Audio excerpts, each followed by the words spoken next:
जब पूरा moment of inertia आ जाए तो ये बोलता है इन सबको आपने एक पॉइंट मास में बना सकते हैं, जैसे मैंने मास स्क्वायर लिखा था। रोटेशन को बच्चों में आपको 3 टुकड़े में पढ़ाऊंगा। जैसे एक आज वाला पोर्शन आपको बताऊंगा मैं, टॉर्क और आपका एंगुलर मोमेंटम कुछ बता के मोमेंट ऑफ इनर्शिया थोड़ा सा बताएंगे। फिर बच्चों इसकी जहाँ टॉर्क का इफेक्ट आता है, जैसे फिजिकल टाइम में कुछ होता था ना, जहाँ रोटेशन डायनेमिक्स होगी उसको फिर आप कल पढ़ेंगे लास्ट में रोलिंग। आज बच्चों आप अच्छे देखना, आपको कल कुछ ऐसी बात पहले मैंने बताई थी जब आपको वर्क सिखाया था, तब आपको मैंने बताया था बच्चों या तो आप फोर्स को आप ले लो डिस्प्लेसमेंट की डायरेक्शन में, या बेटा डिस्प्लेसमेंट को फोर्स की उस वाली बात कुछ कैरी करेंगे आज, थोड़ा सा देर आपको पता लगेगा। 1-2 लाइन पहले आप लिखो रोटेशनल मोशन में। लिखो बच्चों आप रिजिड बॉडी।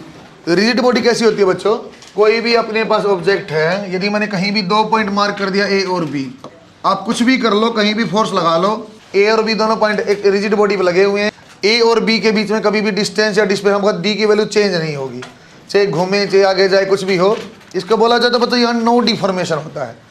यदि कोई रिजिड बॉडी बोलता है इट कैन नॉट डिफॉर्म, या distance between 2 point on the body will not change. एक लाइन आप लिखो रिजिड बॉडी में, distance between 2 point on a body, distance between 2 points on a body will not change, then it is known as rigid body. Will not change, underline करो बेटा, then it is known as a rigid body. That means there will be no deformation, that means there will be no deformation of this type of body.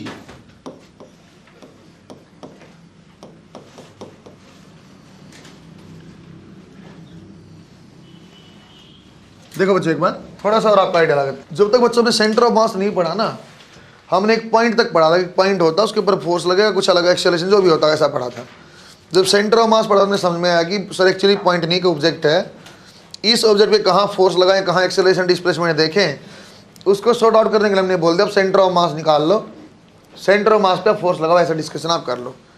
अगली बातें और आ गई कि force हमेशा आगे motion करे ऐसा जरूरी नहीं है, कुछ अलग तरीके की चीज़ें भी हो सकती है। कैसा, जैसे बच्चा ट्रांसलेशन होता था, जैसे पहले आपने मोशन पढ़ा हुआ, यदि कहीं भी आपने बच्चों लिखा ए आपका ए पॉइंट है, बी पॉइंट है, सामने आप फोर्स लगाओगे तो ए और बी सीधा आगे की डायरेक्शन में चलेगा, ए और पॉइंट आपका बी क्या हुआ, ट्रांसलेशन का मतलब होता है बच्चों रेक्टिलिनियर मोशन ये करेगा, ऊपर जाए नीचे जाए, लेकिन ये रेक्टिलिनियर मोशन करेगा।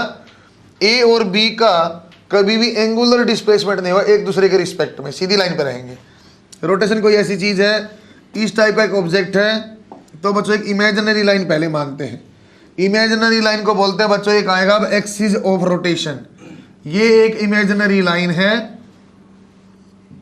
ये एक इमेजिनरी लाइन है बच्चों, ये ऑन द बॉडी भी हो सकती है बेटा, आउटसाइड बॉडी भी हो सकती है। जैसे मैंने अभी बॉडी के ऊपर एक लाइन माना है, तो ये इसके अबाउट यदि आप किसी चीज़ का ऐसे घुमाते हो, इसका एग्जाम्पल कौन सा आएगा बच्चों, इसका बहुत बढ़िया एग्जाम्पल होता है बेटा अपने घर वाला सिंपल फैन ऐसे रोटेट करता था, ऐसे पंखा सिंपल ऐसे घूम रहा है, वो वाली कहानी है।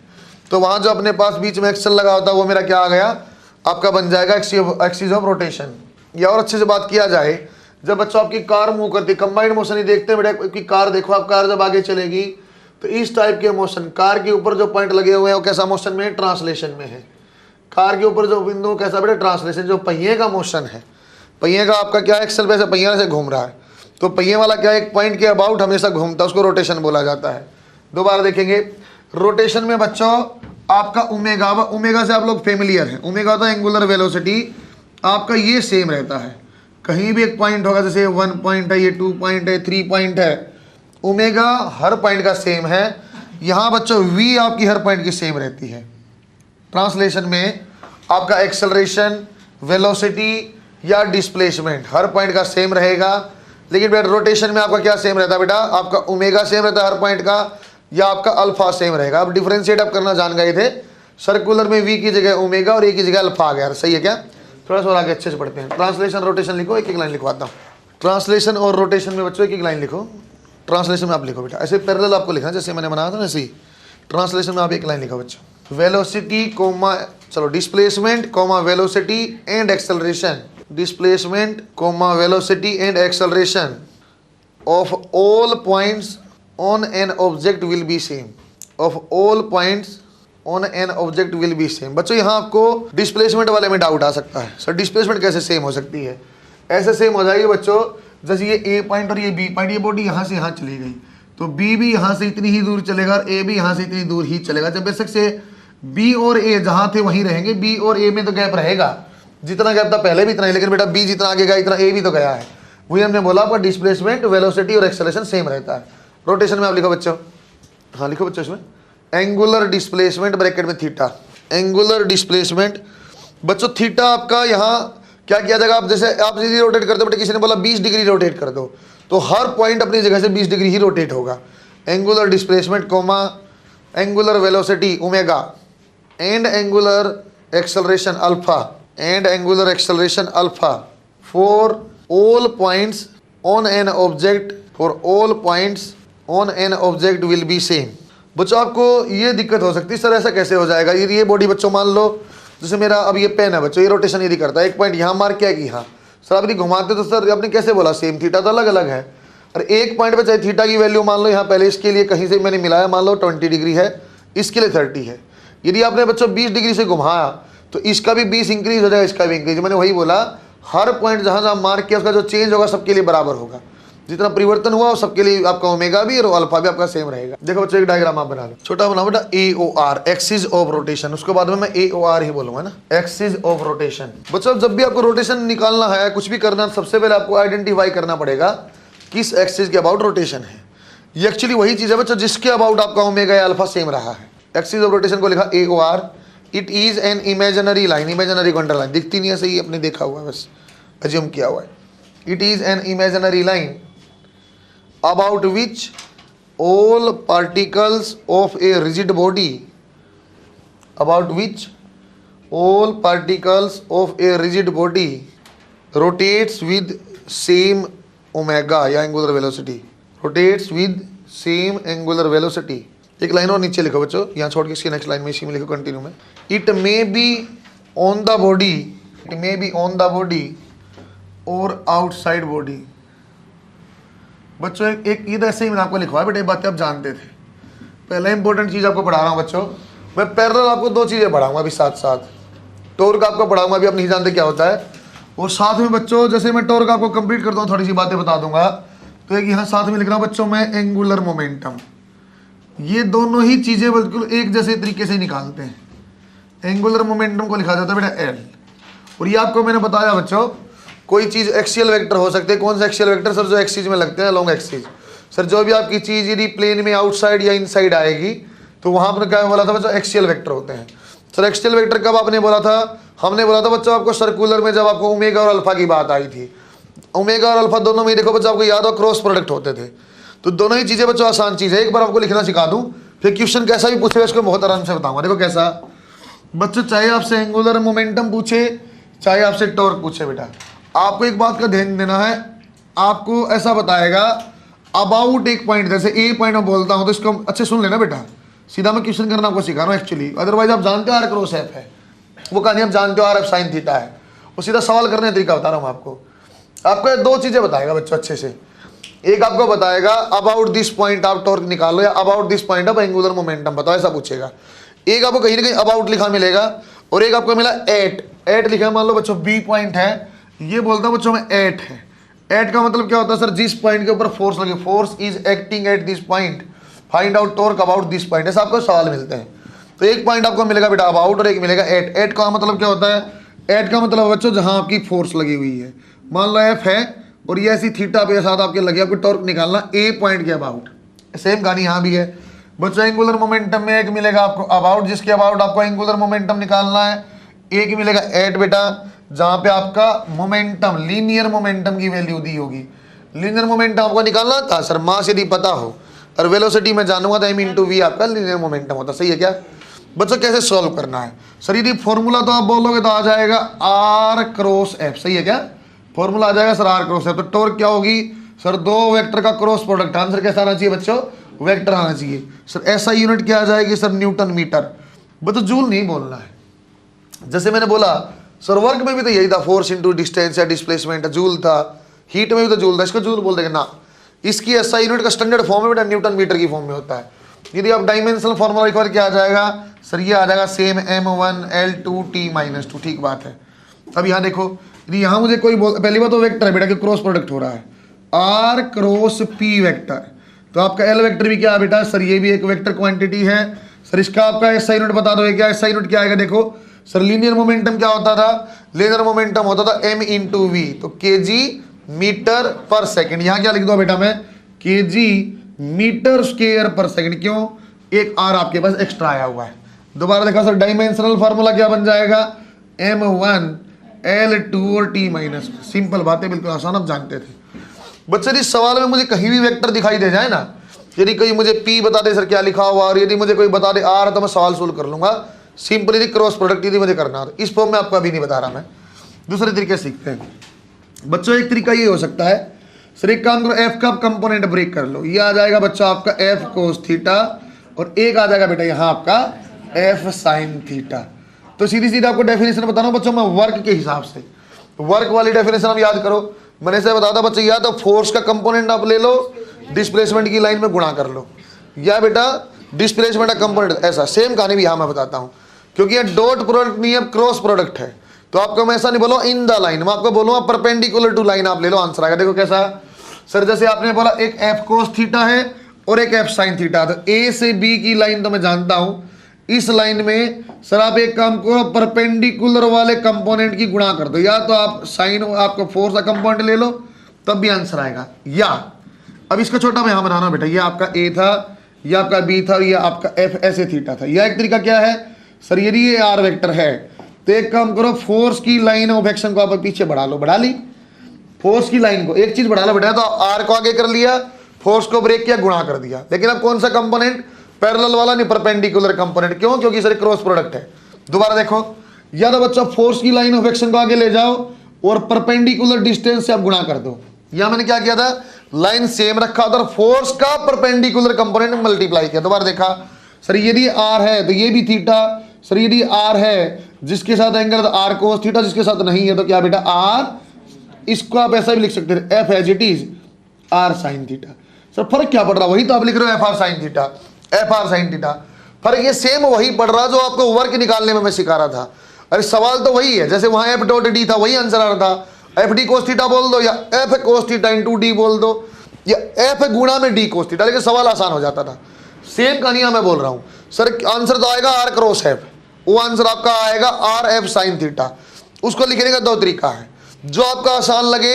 सर लाइन आप एट और अबाउट को मिलाओ, या आपका आर वेक्टर बन गया। एट और अबाउट को आप क्या देखो बेटा, एक बार अबाउट से एट जाएगा, आपका एक वेक्टर बन गया आर, बन गया सर। या तो इस लाइन के परपेंडिकुलर फोर्स ले गुणा कर दो, तब भी आंसर है, या फोर्स की लाइन ऑफ एक्शन आप बना लो और वहां से परपेंडिकुलर दूरी आप बना दो अबाउट से, तब भी आंसर आएगा। सेम कहानी ये भी रिपीट है। सर बात समझा दो, बात समझा रहा हूं, एक बार यहाँ देखो, इसकी वैल्यू समझाता हूँ बात का, मैं ऐसा क्या बोल रहा हूँ। बच्चों यदि कोई मुझे बोलता कि आपके पास ये एग्जाम्पल नंबर 1 है, पहला ही बढ़िया करवा रहा हूँ, आपने एक एंगल थीटा पे यू वेलोसिटी को ऐसे आपने थ्रो किया हुआ है, सही है क्या? आपको बोला ये ऐसे और ऐसे मोशन करता है, ये भी सही है। स्टार्टिंग पॉइंट ए है, ये आपका बी पॉइंट, और ये बोला बच्चों मैंने एम पॉइंट है जहां का मैक्सिमम हाइट है।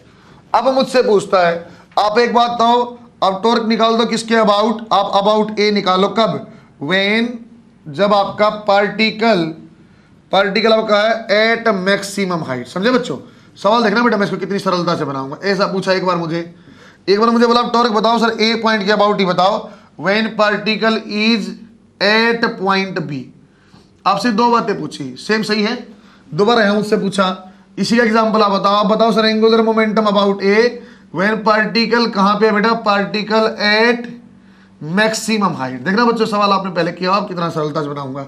एक बार बोले पार्टिकल कहां, जब एट पॉइंट बी के ऊपर। चारों चीजें मैं आपको सिखाता हूं बच्चों, कैसा भी डेंजरस सवाल हो, जैसे आपको दिखने में बड़ा उठपटांग सा, इसको देखो मैं सिंपल में गुणा करूंगा, जैसे 2 गुणा 2 4 ऐसे आंसर आएगा इसका। देखो कैसा, उसने बोला सर एक काम करो, आप कौन सा पॉइंट के अबाउट निकालना, ए के अबाउट, ए को ऐसे कर लो, आप ऐसे कर लिया, ठीक है। दोबारा देखो कहाँ, जब पार्टिकल आपका मैक्सिमम हाइट पे है, सर आपकी मर्जी है, मैक्सिमम हाइट पे ऐसे जाता है, एम यू कोस थीटा, जानते हो बच्चों। अब आपकी मर्जी है सर, चाहे तो आप यहाँ इससे इसको जोड़ लो, आपका आर निकाल लो, और फोर्स कैसा बेटा इसके ऊपर, सर फोर्स तो हमेशा नीचे एम जी, यही तो है। आपके दो तरीके हैं सर, या तो आप आर को मिला के फोर्स का कंपाउंड, दोनों चीज तिरछी हो जाए, पता क्या बन जाएगा। इससे अच्छा यहां मैं एक काम कर लेता हूं सर, फोर्स वाली लाइन को आप आगे बढ़ा लो। आ गई क्या? फोर्स वाली लाइन आ गई, और अबाउट वाले पॉइंट से परपेंडिकुलर दूरी आप बना दो, और ये आप जानते हो क्या, सही है क्या? आंसर क्या आ जाएगा बेटा, mg इंटू आर वाइट। दोबारा देखते हैं। फिर मुझे बोला सर बी पॉइंट आप बताओ, सर बी के ऊपर फोर्स कैसे लगे, सर हमेशा नीचे mg। बच्चों आपके mg आ गई, अबाउट पॉइंट से परपेंडिकुलर कितना बन जाएगा r। अब आ गई बच्चों प्लस माइनस की बात, तो थोड़ी देर में समझाऊंगा, आपकी सिर्फ मैग्नीट्यूड निकाल रहा हूं मैं, वो भी आ जाएगा। देखो बच्चों जैसे मुझे किसी ने बोला सर एंगुलर मोमेंटम बताओ आप, और अबाउट आप बताओ मैक्सिमम हाइट पे जब है, तो मैक्सिमम हाइट पे दोबारा छोटा सा डायग्राम यहां बना दिया। सर मैक्सिमम हाइट पे क्या होता था बच्चों आपके पास, सर ये अपने पास था mu cos थीटा। मैं क्या बोला सर मोमेंटम है, हाँ है, मोमेंटम का और अबाउट वाले पॉइंट से गुणा कर दो। सर आप कैसे करो, मोमेंटम वाली लाइन को आगे बढ़ा लो, लाइन आ गई। अरे क्या आपको ये डिस्टेंस पता है, mu cos theta into H maximum, बात समझे बेटा, mu cos theta into H maximum. दोबारा देखो सर आप फिर मोमेंटम बताओ, मोमेंटम में क्या किया मैंने, अरे वही तुमने किया एक लाइन और इंटू डिस्टेंस, परपेंडिकुलर डिस्टेंस। यहां बोला सर अबाउट पॉइंट बताओ आप बी पॉइंट माने यहां है, यहां का मतलब कैसा था सर, ये आपके पास mu आएगा, क्यों mu से आपने थ्रो किया, mu आपका आएगा। अब अच्छा सवाल है बच्चों, अब आपको बोलता सर आप बताओ अब क्या आंसर आएगा इसका, तो मैं इसका आंसर कैसे बनाता हूं बच्चों, आप इसको एक काम करो आगे बढ़ा लो, बढ़ा ली सर, अब परपेंडिकुलर डिस्टेंस तो सर ये बनेगी, ये आप निकाल सकते हो, सीधा तो नहीं निकाल सकता, लेकिन तरीका देखो सर, ये डिस्टेंस क्या होती थी रेंज, और ये क्या था आपका थीटा, और यदि ये रेंज है तो ये भी क्या था बेटा आपका थीटा, तो आपका आर के साथ जगह थीटा दे क्या बन जाएगा, कोस थीटा दे क्या बन जाएगा, साइन थीटा। दोबारा देखो जब टकराएगा तो ये भी थीटा होगा बेटा, भूल गए हो, अभी यहां टकराता है थीटा से थ्रो किया तो ये कितना एंगल बनेगा थीटा, तो यहां भी थीटा है, वही मैं बना रही थी यार, थीटा आप बना नहीं सकते क्या सर, ये क्या है आपका आर, जिसके साथ दोनों एंगल है बेस है, तो ये क्या हो जाएगा आर कोस थीटा, ये क्या हो जाएगा आर साइन थीटा। तो सीधा मैं वही गुणा कर रहा हूं बेटा, mu इंटू में आर साइन थीटा, आर वार की आप वैल्यू जानते हो, सब ऊपर से गया। बच्चों दोबारा देखो, एक आसान तरीका है ये सीधा सीधा निकालने का, सर ये कैसा आसान है समझ में नहीं आ रहा, क्योंकि आपने ऐसा पढ़ा नहीं हुआ, तो इसका जब भी सवाल डेंजरस आएगा ना, उस सवाल को आप वेक्टर में लिख ही नहीं पाओगे। ऐसा सवाल मैं भी कराऊंगा, उसको आप वेक्टर में लिखे आप मजबूर हो जाओगे, इसे क्या किया जाए। लेकिन इसको यदि मैं ऐसा देखता हूं ना, या तो आप फोर्स की लाइन बना लो और सीधा परपेंडिकुलर दूरी ले लो, गुणा कर दो, आंसर आ गया। जैसे ये आपको आसान लगेगा, सर यहाँ फोर्स क्या mg नीचे, ये लाइन आगे कितनी दूरी, इस पॉइंट से r/2, r की वैल्यू मैं जानता हूँ, गुणा कर दूंगा। इस पॉइंट से देखेंगे तो mg नीचे बेटा, ये कितनी दूरी r, तो r से गुणा कीजिए अपने आप आंसर, प्लस माइनस अभी छोड़ रहा हूँ मैं। सेम कहानी देखो मोमेंटम की, सर मैक्सिमम हाइट पे मोमेंटम था mu cos थीटा, तो ये दूरी कितनी है, इस पॉइंट से परपेंडिकुलर h मैक्सिमम मल्टीप्लाई के आंसर आ गया। सर यहाँ यदि यहाँ क्या होता है बेटा mu, आप जानते बेटा प्रॉपर्टी होती है बेटा, mu से फेंका तो mu से टकराएगा, ये थीटा तो ये भी थीटा। सर ये r है जिसके ऊपर दोनों एंगल होते हैं उसको बेस बोलते हैं, तो बेस का r cos थीटा कितना हो जाएगा r sin theta. Sir perpendicular दूरी इस mu से क्या है r sin थीटा, वही हमने मल्टीप्लाई किया है। सीधा सीधा ऐसे सवाल बनते हैं बेटा, प्लस माइनस अभी नहीं बता रहा, आपको परपेंडिकुलर निकालना पहले आना चाहिए। देखो थोड़ा सा और इस सवाल को आप थोड़ा बना के देखना, आपको ऐसा सवाल दे दिया बच्चों, ये y is equal to mx minus 3, ऐसा कुछ आपको दे दिया है। आपको ऐसा दे दिया कि इस लाइन पे कोई एक m माने 1 किलो का पार्टिकल और बच्चों 5 मीटर पर सेकंड चलता, आप एंगुलर मोमेंटम बताओ अबाउट ओरिजिन, नहीं कर सकते। सवाल यदि मैं आपको ऐसा दे दूंगा ना बच्चों, x इज इक्वल टू या y is equal to x plus 3, ऐसा कोई अपने पास इक्वेशन है, और इसको आप एक काम करो, अब इसके ऊपर 1 kilo particle 5 metre per second चलता है, उसका एंगुलर मोमेंटम ओरिजिन से आप बताओ। इस सवाल को डायरेक्ट सोल्व कर पाना मुश्किल है हमारे लिए। सर कैसे कर पाएंगे, क्योंकि हमने ऐसा देखा r cross p, sir p कहाँ है, ठीक है ये आ गया, r क्या लूँ, तो दिक्कत अपने लिए। यदि इसको मैं सीधे तरीके से देखो ना बच्चा, जैसे मैं आपको समझा रहा हूँ, तो उसको ऐसे करूँ और कैसे करेंगे। सर यदि x 0 तो y की वैल्यू क्या 3, हाँ सर ये वैल्यू जो है 3 है, और यदि सर आपकी y 0 तो x की वैल्यू क्या -3, ये कितना बच्चों -3, इक्वेशन से देख रहा हूँ मैं। सर यहाँ आपके पास अब क्या आ गया, देखो बच्चों कितना सरलता से बनेगा। सर ये आपका क्या है, linear momentum m into V है sir 5 kg metre per second, सही है क्या। अच्छा सर आपका सवाल निकालना सिर्फ आपको ये लाइन चाहिए, ओरिजिन से लाइन से परपेंडिकुलर दूरी, यदि ये x है तो x गुणा में 5 कर दो, आंसर आ गया। अरे x निकालना कितना मेरे लिए इजी देखना एक बार। सर आपने खुद ही बोला ये कितना एंगल है 90, और ये भी आपका 3 है, ये भी आपका 3 है, तो टोटल कितना हो जाएगा 3√2, पता ही नहीं चला, सही है क्या। तो देखो बच्चों मैं सीधा आंसर बना रहा हूँ। सर ये आपकी ट्राइंगल ले लो, ये ऐसी कुछ ट्राइंगल आपकी बनी हुई है, ये कितना बेटा 3। सर ये एंगल नहीं जानते, क्या ये एंगल आप बना सकते थे क्या बेटा, ये एंगल आप बना सकते थे क्या, बना सकते थे, perpendicular divide by base 45 degree. Sir ये 45 है, ये 90 है, इससे जो भी है मुझे फर्क ही नहीं पड़ता, वरना वैल्यू में निकाल सकता हूँ। आपको एक्स निकालना है। एक्स कैसे निकल जाएगा? सर जिसके ऊपर दोनों एंगल बने हुए हैं, जिसके ऊपर दोनों एंगल बने हुए हैं इसको बेस बोलते हैं। एक्स क्या है? परपेंडिकुलर। तो perpendicular divide by hypotenuse is equal to sine 45। X की वैल्यू बताना बच्चों क्या आ जाएगी? 3 साइन 45, 3/√2। अब मुझे कोई एंगुलर मोमेंटम पूछे मैं से बता दूंगा। लो सर, अरे बात पकड़ में आई क्या? इस सवाल को आप पहले वाले तरीके से नहीं बना सकते बेटा, जैसे आप पहले जानते थे। एक बार ये लिखो, इसके मैं प्रैक्टिस कराऊंगा, आपको और अंदाजा लगेगा। ऐसे तरीके से आपने सीखा बच्चों पहले? हाँ, तब सीख लो। जैसे वर्क आपको सिखा रहा था बच्चों में, आप उसी फॉर्म में देखो। आप या तो फोर्स का कंपोनेंट लेंगे या तो आर का लेंगे, जो आसान लगे उसका लेना, परपेंडिकुलर मल्टीप्लाई करना, अपने आप आंसर आएगा। आपने तो आर क्रॉस एफ करके सीधे सवाल किए हुए हैं। आर की वैल्यू ये, एफ की गुणा कर लो। एक line, it is turning effect of force. Torque के नीचे एक line, it is turning effect of force.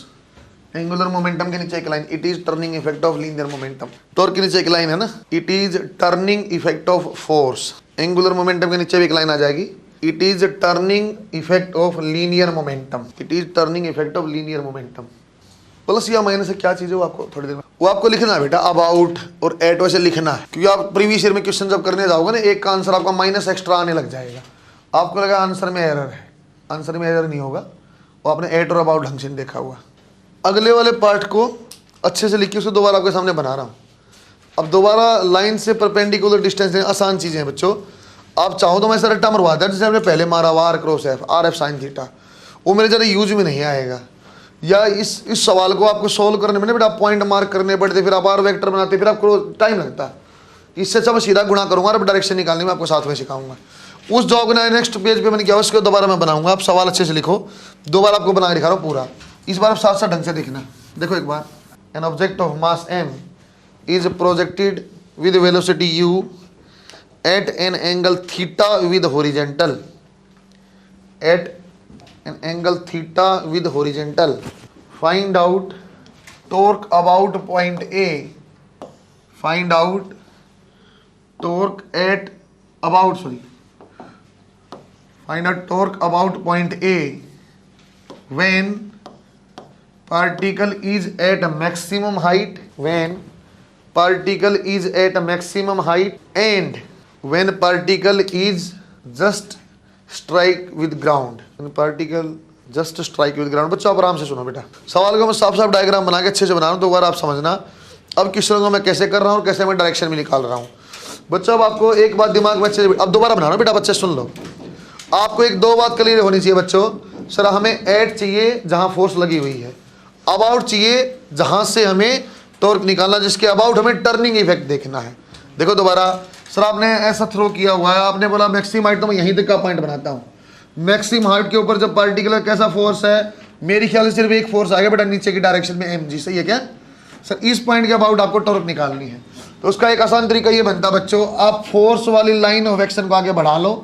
Line of action से जो है परपेंडिकुलर दूरी जो बनेगी बेटा अबाउट वाले पॉइंट से, उसके आप गुणा कर दो। जैसे r/2 है, तो यदि मैं टॉर्क लिखूंगा तो आ जाएगा आंसर mg r/2। अब मारे वो तो डायरेक्शन पे, डायरेक्शन हमने क्या बोला सर, r क्रॉस f है, ऐसे ही ना बोला डायरेक्शन।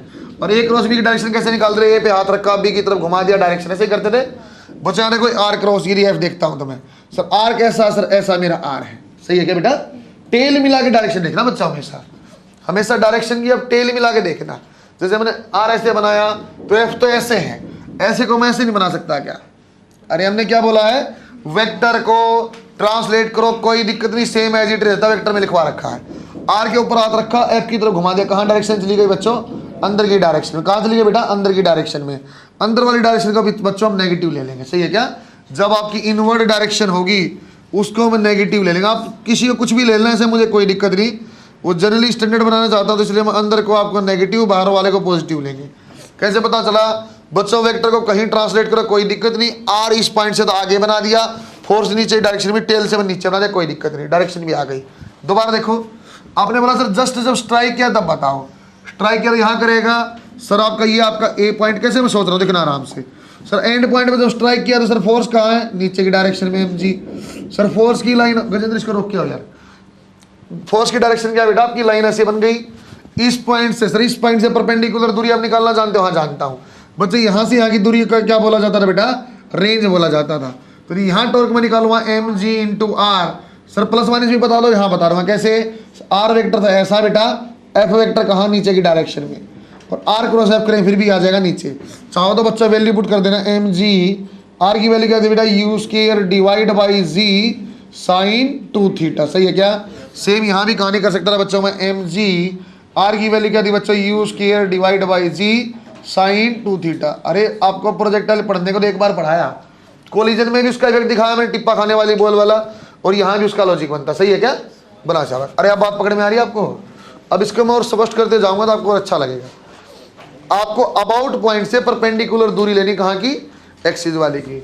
या और अच्छे टॉर्क को लिखो तो टॉर्क कैसे लिखा जा सकता है बेटा, या तो एफ का परपेंडिकुलर कंपाउंड ले लो आर के साथ, या आप ले लो बेटा एफ एज इट इज और आर का जो परपेंडिकुलर कंपोनेंट, ऐसा लिखा जा सकता है, कोई दिक्कत नहीं।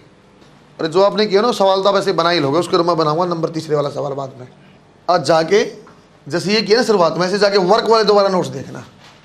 वर्क स्टार्ट करते मैं 3 क्वेश्चन ऐसे करवा दे डायरेक्ट, कि बच्चा फोर्स को ब्रेक कर रहेगा, उसके ऐसे ही जाके देखना, उससे आप रिलेट कर पाओगे मेरी चीज़ों को, क्यों ऐसा क्यों, इसमें परपेंडिकुलर क्यों लेना पड़ रहा है, क्योंकि बेटे क्रॉस प्रोडक्ट है। वो कैसा प्रोडक्ट था, डॉट प्रोडक्ट था। उसमें प्लस माइनस ऐसे देखते रहे सर, यदि सेम डायरेक्शन में दोनों है तो प्लस लगा देंगे, अपोजिट में है तो माइनस, याद होगा आपको। अब इसका पार्ट 2 आप एंगुलर मोमेंटम वाला भी समझ पाओगे। बना बच्चा आपने बेटे से ये याद करना है क्या, हमें हर बार आर क्रॉस एफ बना के देखना है क्या। और थोड़ी देर में आपको जर्नलाइज करा दूंगा मैं, बेटा किसी एक साइड आप प्लस ले लो, किसी एक साइड माइनस ले लो, कोई फर्क नहीं पड़ता। फिर क्यों बता रहे सर, मैं आपकी बुक के हिसाब से करेक्ट नॉलेज दे रहा हूँ कि बच्चों अंदर की डायरेक्शन में नेगेटिव, बाहर को पॉजिटिव लिया जाता है, इसलिए मैं एक बार लिख दिया है। दोबारा मैं तो टर्निंग इफेक्ट देख लूँगा सर, ये इस साइड घुमाएगा, इस साइड दोनों को, एक साइड क्लॉकवाइज एक साइड एंटी क्लॉकवाइज, ऐसे भी लिख लेंगे हम तो बाद में, और आसान हो जाएगा। इसका पार्ट भी आप बनाओ, इसी सवाल का पार्ट भी आप बना लो। Also find out angular momentum at same points, also find out angular momentum at same points. अब आपको समझाऊंगा अच्छे से, अब आप ढंग से देखना। Also find out angular momentum at same points, ये आपने बना लिया बच्चों। एक बार अच्छे से देखो बेटा, इसको मैं बाद में क्वेश्चन की फॉर्म में दोबारा अच्छे लिखवा दूंगा, लेकिन यहाँ लिखो। अब मुझे एंगुलर मोमेंटम बनाना, फिर मैं ऐसे आपको एक डायग्राम बनाता हूँ। सर हमने यदि पार्ट 1 बनाना है, सर ये ऐसे इफेक्ट इस पॉइंट तक ही बनाओ आप डायग्राम ए से। सर आपको क्या बोला है, मुझे निकालना है एंगुलर मोमेंटम। ऐसे सोचो एंगुलर मोमेंटम मतलब sir R cross P, sir R cross P मतलब मुझे लीनियर मोमेंटम पता हो, जैसे मुझे फोर्स पता होती थी।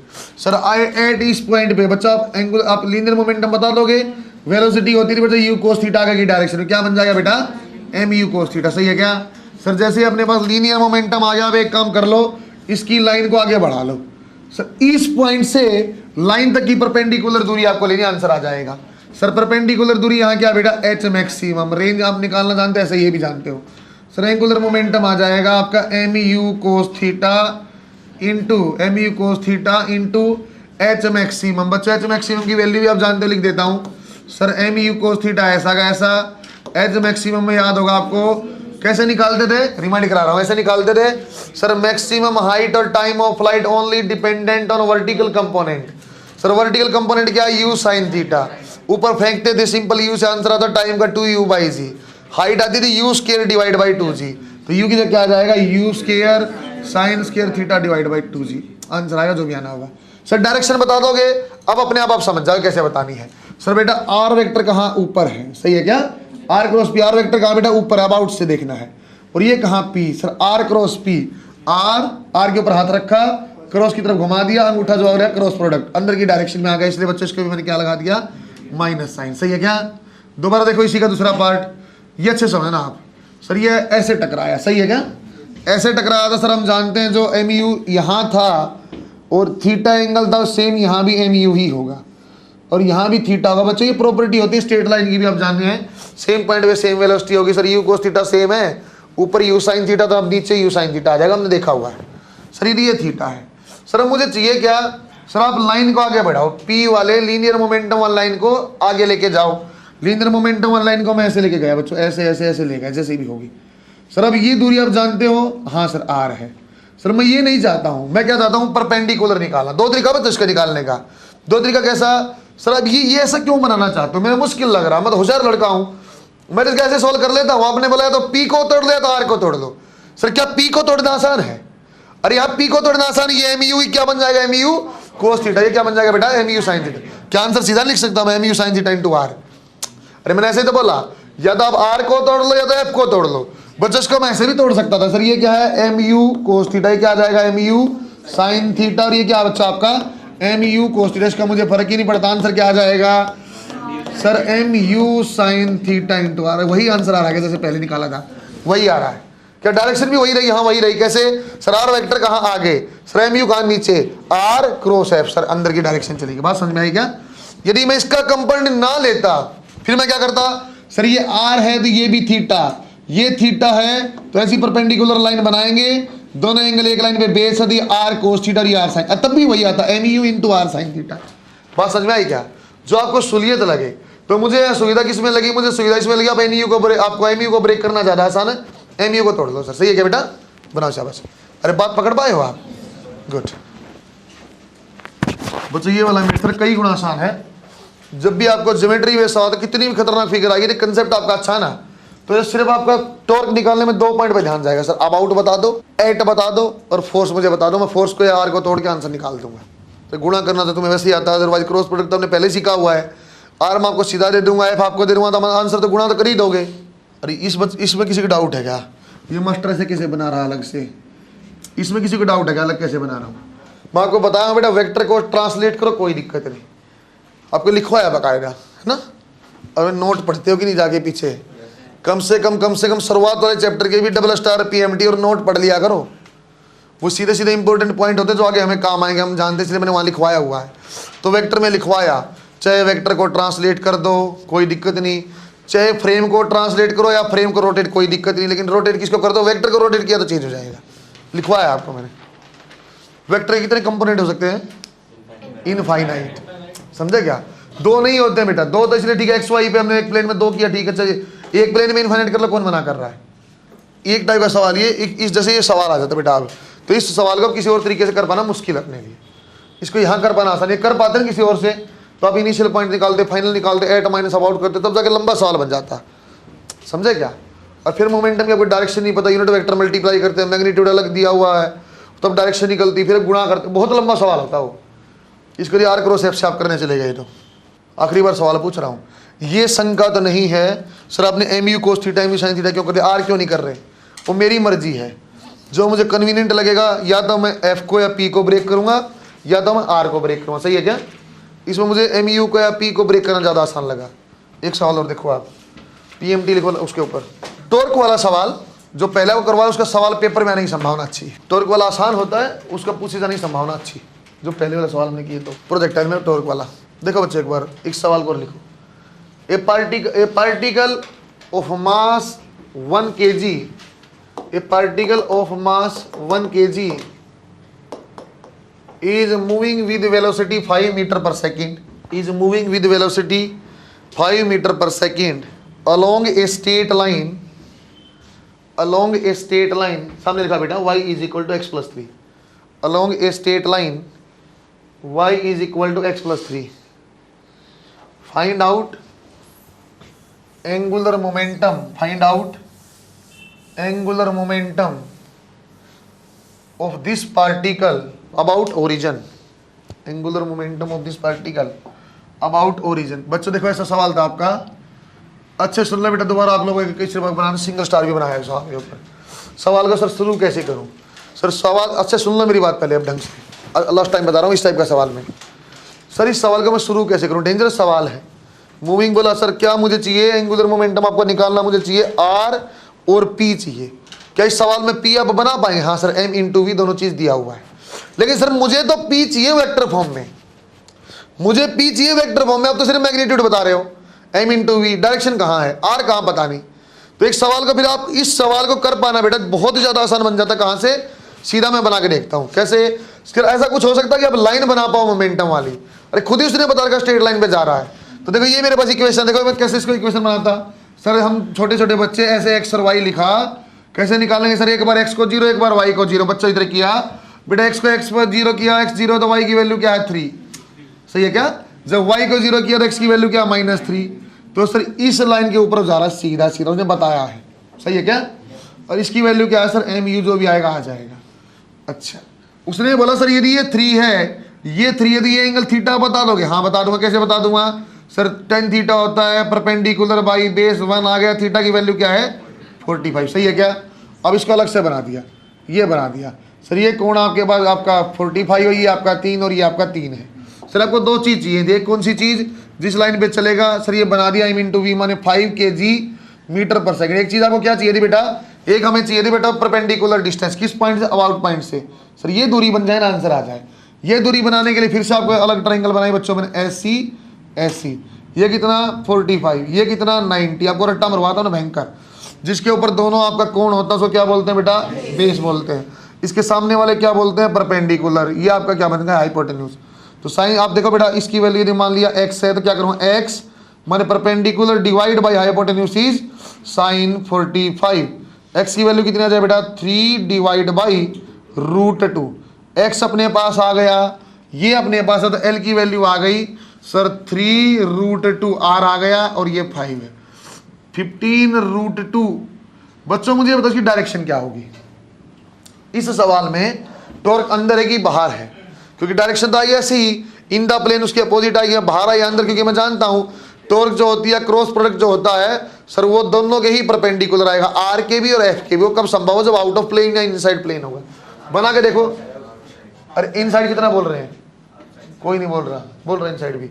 आउटसाइड कौन बोल रहा है, 2-1 बोल रहे, बाकी चुप है।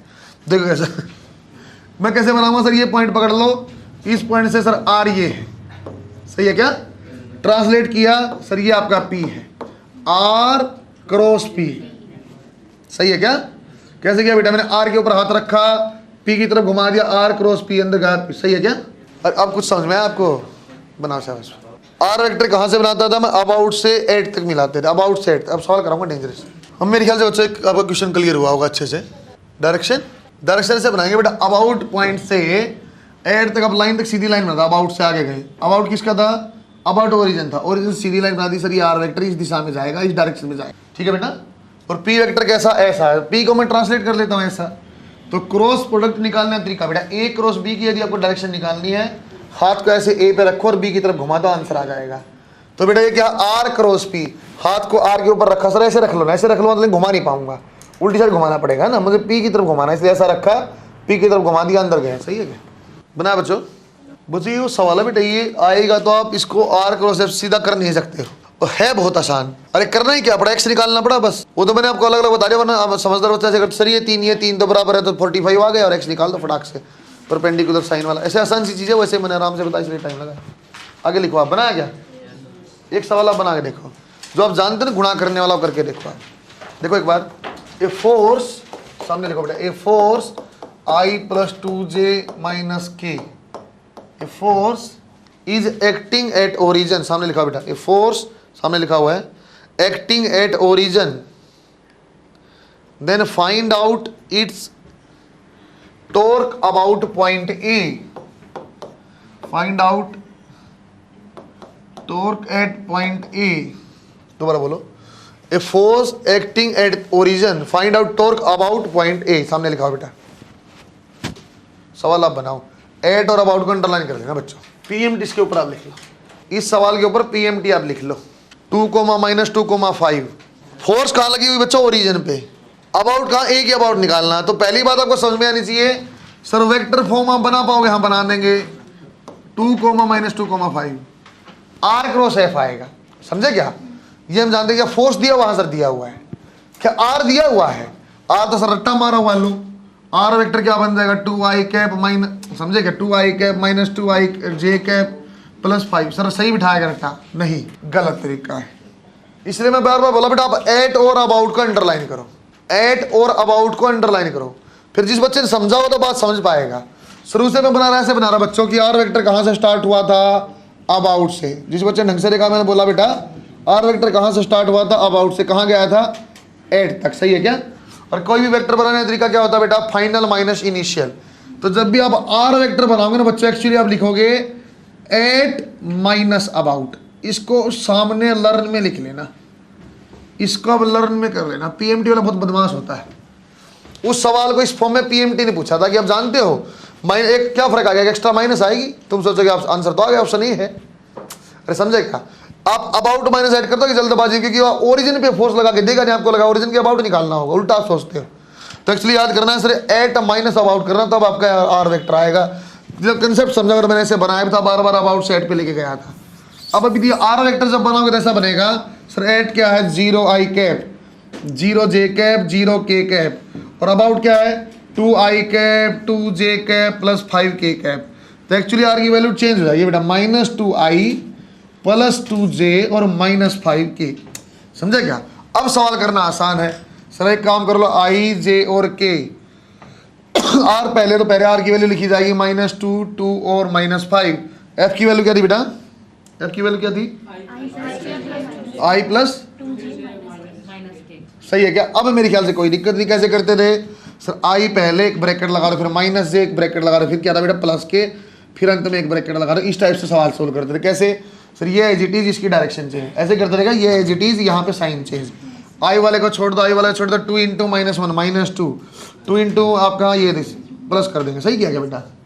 ऐसे एज इट इज, यहाँ आपका साइन चेंज। j को लिखते हो सर -1 इंटू 2, तो आपका 2 बन गया सर। ये आप देखो -5 इंटू 1, -5 है, कितना हो जाएगा +5। यदि k को छोड़ोगे तो क्या आ जाएगा, -2 इंटू 2 -4 है बेटा, और 2 इंटू 2 तो -2। आंसर आ गया बच्चों आपके final 8 i cap -7 j cap -6 k cap. अरे आप r को ढंग से नहीं लिखते ना, आंसर यही आता, बस ऐसे आ जाता -8 i कैप +7 j +6 k, एक माइनस एक्स्ट्रा आता। फिर तुम सोचते हो ऑप्शन ए तो सही लिखा है ना। इसको लर्न में देना बेटा, वो फ्रंट पेज पे लिखना, इसको आप भूलोगे 100%। आर हमेशा एट माइनस अबाउट होगा, ठीक। या फ्रंट पेज में जैसे लिखते हो उसको यहाँ पे आएगा। ये पहली चीज़ आ गई बेटा रोटेशन वाली, जिसको आपको याद करनी। चीज़ बहुत मामूली है लेकिन सवाल गलत करने के लिए बहुत है। प्रीवियस ईयर जाके देखना, टॉर्क के सिंपल क्रॉस वाले आपको 3 4 5 सवाल मिल जाएंगे रोटेशन में, उनमें से ये मिलेगा जो गलत हुआ होगा, आपका ट्राई किया होगा पहले। फिर तुम क्या करते हो, मॉड्यूल उठाओगे, पीछे पेन लोगे, ऑप्शन ए काट के बी लिख दोगे कि गलत किया हुआ। मैं कॉन्फिडेंस लेवल देख रहे हो, ये सोल्व तो कर दिया और क्या लोगे। बना बच्चा आपने।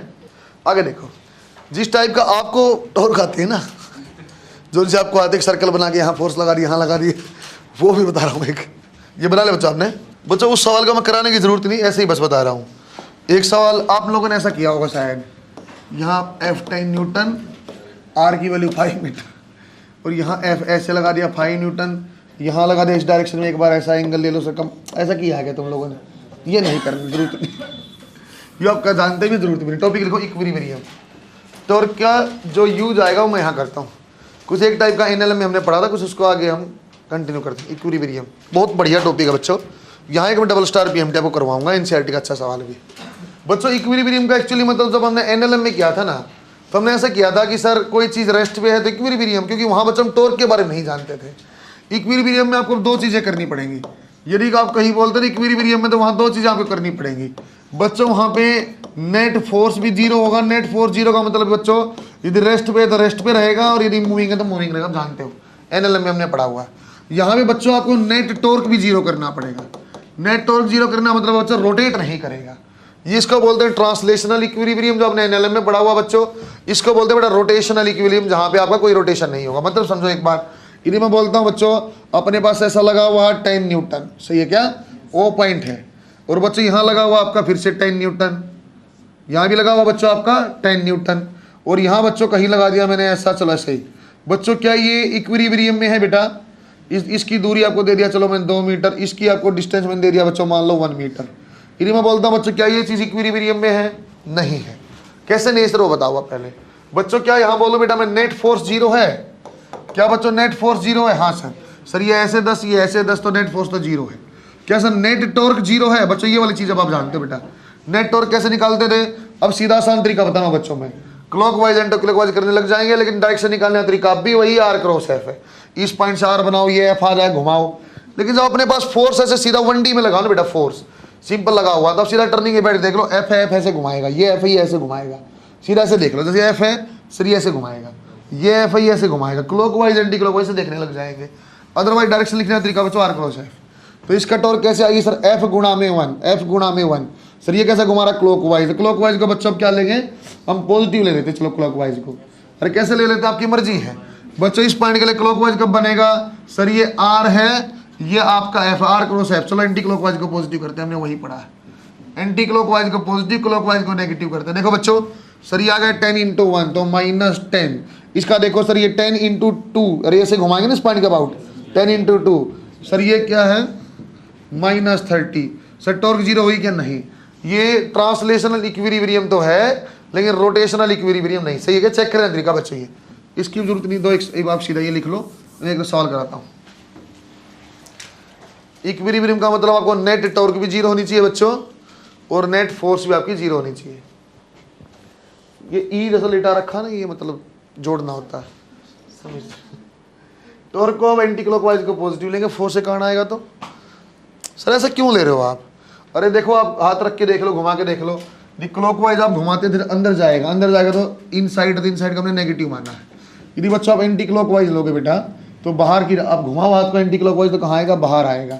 तो बच्चों अंदर वाले क्रॉस आप जानते भी हो, बाहर वाले का डॉट, इसको हमने बाहर वाले का एंटी क्लॉकवाइज को पॉजिटिव लेंगे। अब जब भी टर्निंग इफेक्ट आएगा और क्लॉकवाइज को आपको नेगेटिव। मैग्नेटिक फील्ड में ज़्यादा यूज होता है, जहाँ भी आपका आएगा बेटा क्रॉस प्रोडक्ट वहाँ में एंटी क्लॉकवाइज के इस फॉर्म में लेने लग जाएंगे। ठीक, देखो एक बार, find out tension T1 and T2। Find out tension T1 and T2 if a rod of mass m and length L is tied by two strings as shown in figure. If a rod of mass m and length L is tied to two strings as shown in figure। बच्चों एक बार यहाँ देखो बेटा, दो धागे हैं, इनको ऐसे ऐसे रोड को बांधा हुआ है बच्चों। यहाँ तो मैंने मान लिया इस कोने पे ही मान लेते, चलो पूरा यहाँ कोने पे ऐसी बंधी हुई है और यहाँ मैंने बोल दिया बेटा ये L/4 पे ऐसा है। आपको बोला बच्चों टेंशन T1 और T2 आपको निकालनी है। टेंशन T1 और T2 आपका निकालना है। रोड का मास m और लेंथ आपकी L है। स्ट्रिंग आपकी मास से कुछ नहीं बोला। तो बच्चों फ्री बॉडी डायग्राम आपको बताया था मैंने। तो यहाँ फोर्स आप बना लो कितनी कितनी संभव। एक तो सर बीच में लगेगी mg की वैल्यू आएगी नीचे की डायरेक्शन में। सही है क्या? सर रोड यदि L लेंथ की थी तो L/2 यहाँ से दूरी होगी इस mg की, और यहाँ इस कोने से L/2 तो कितना बच जाएगा बेटा? इस धागे से दिखवा तो मैं L/4। ये L/4 समझ में कैसे लिख दिया? फोर्स कहाँ लगती है? बीच में, यहाँ से L/2, यहाँ से L/2। L/4 तो पहले ही बनाओ तो इसलिए कितना बच जाएगा बेटा? L/4। ये बात समझ में आई आपको? बच्चों आप क्या करोगे बेटा? सर एक इक्वेशन तो बन जाएगी आपकी ट्रांसलेशन वाले हिसाब से। एक तो ये बन जाएगी सिंपल T1 + T2 = mg, क्योंकि सर आपने वर्टिकल में फोर्स बैलेंस किया है। यदि आप फ्री बॉडी डायग्राम बनाओगे ना, ऐसा फ्री बॉडी डायग्राम बनेगा बेटा। सर mg यहाँ है, सर ऐसे T1 दूर की डायरेक्शन, ऊपर की डायरेक्शन T2, ऐसे ही बनाते थे क्या? टेंशन की डायरेक्शन ऐसे नहीं बोला मैंने, वो क्या बोला? धागे कट कर दो, always act away from the point of application. तो इसलिए मैंने बोला T1 T2 ऊपर नीचे mg तक बैलेंस कर दिया। एक इक्वेशन हो गई। दोबारा रोटेशन वाली देखो बच्चों, यदि एक इक्विलिब्रियम में है तो किसी भी एक पॉइंट के अबाउट आप टॉर्क जीरो कर सकते हो। चाहो तो बच्चों आप mg के अबाउट कर लो, चाहो तो इस पॉइंट के अबाउट कर लो। बच्चों ए पॉइंट बोल देता हूँ, चाहे आप बी के अबाउट कर लो, आपकी मर्जी है। बच्चों हमेशा मैं ट्राई करूंगा मैं ऐसे पॉइंट के अबाउट टॉर्क जीरो करो जो अननोन फोर्स हो, क्योंकि जिस पॉइंट के ऊपर आप जीरो करोगे उसकी फोर्स की टॉर्क अपने आप जीरो हो जाएगी, क्योंकि आर जीरो हो जाएगा उसका। तो बच्चों mg पे करने की बजाय मैं ए पॉइंट पे करता हूँ। जैसे ऐसे करता हूँ, torque at point A is 0, ऐसा किया करो तो इस पॉइंट तीन फोर्स से बेटा इस पॉइंट के ऊपर जीरो किया। T1 की टॉर्क क्या होगी? सर T1 ये रहा परपेंडिकुलर दूरी आपकी, उसी पॉइंट पर क्या आ जाएगा? जीरो है। इसके अलावा दो फोर्स और बची हैं, एक क्या बच्चों mg और एक क्या है T2। mg का रोटेशन कैसा आएगा? सर ऐसा क्लॉकवाइज। तो ऐसे कर देता हूं मैं -mg × L/4। ये L/4 कहां से आ गया? अरे ये परपेंडिकुलर दूरी mg की इस पॉइंट से परपेंडिकुलर दूरी क्या बेटा? L/4। ऐसे क्लॉकवाइज है तो मैंने माइनस लिखा। इसी पॉइंट से अब देखो बेटा इसकी दूरी कितनी है? सर यहां से कितनी दूरी है? टोटल लेंथ क्या दी? L। ये L/4 कितनी बच जाएगी? 3L/4। कैसा रोटेशन जाएगा? सर ऐसा एंटी क्लॉकवाइज। क्या बन जाएगा? प्लस बन गया कितना? T2 × 3L/4 that should be equal to 0। सही है क्या? सोल्व किया बेटा, T2 × 3L/4 equal to mg L/4। बच्चों कैंसिल करना बेटा, कैंसिल किया सर L/4 और L/4 कैंसिल। T2 की वैल्यू क्या आ जाएगी बेटा? mg / 3। यदि T2 आ गया तो T1 निकालना क्या मुश्किल है, इसमें पुट कर देना।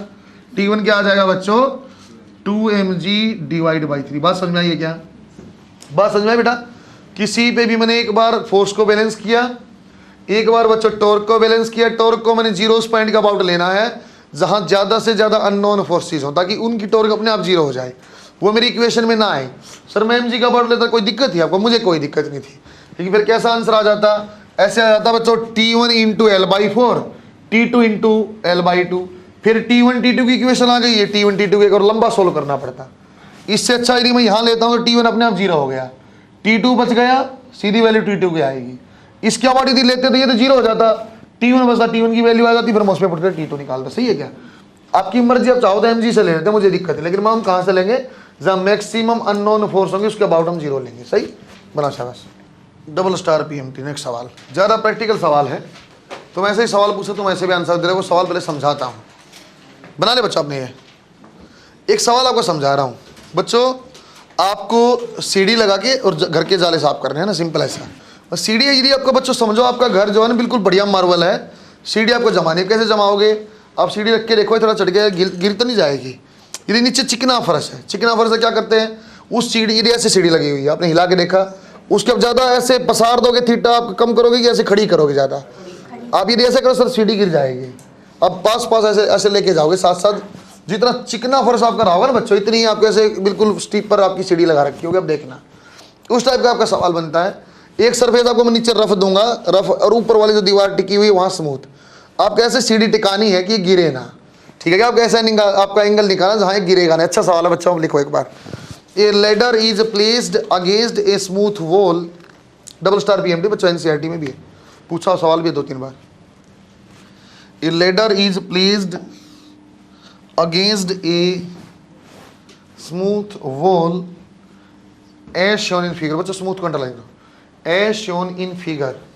इफ its one end या lower end, if its lower end is placed on a rough surface, find its angle with horizontal, find its angle with horizontal such that ladder will not fall down, such that ladder will not fall down। बच्चों अच्छे देखो बेटा, बच्चों एक ऐसा आपने condition लिया हुआ है, एक M मास की और L लंबाई की लेडर में दीवार पे से रखी हुई है। आपको मैंने बोला ऐसा एंगल आप बताओ हॉरिजॉन्टल के साथ, ये थीटा आपको बताना कि ये लेडर गिरे ना। बच्चों मैंने आपको अच्छे से मेंशन किया बेटा, जो नीचे वाला जो पोर्शन आपका रफ है, ऊपर वाली जो दीवार आपकी साइड वाली स्मूथ है। और ये आप समझ जाओगे सर रफ किसके ऊपर डिपेंड करती है? म्यू के ऊपर। और ये आप प्रैक्टिकली जानते हो, ये जैसे नीचे वाली भी चिकनी होती जाएगी ना, तो आपको लेडर को ऐसे ज़्यादा खड़ा करना पड़ेगा। खड़ा करने का मतलब क्या? थीटा की वैल्यू क्या बढ़ती जाएगी। अरे जैसे आपको क्या करना है, लेडर को और पास लेके आओगे धीरे धीरे, सभी तो रुकेगी, दरवाजे रुकेगी, गिर जाएगी बच्चों। वो क्यों गिर रही है, कहाँ तक रुकेगी, वो आपको समझा रहा हूँ।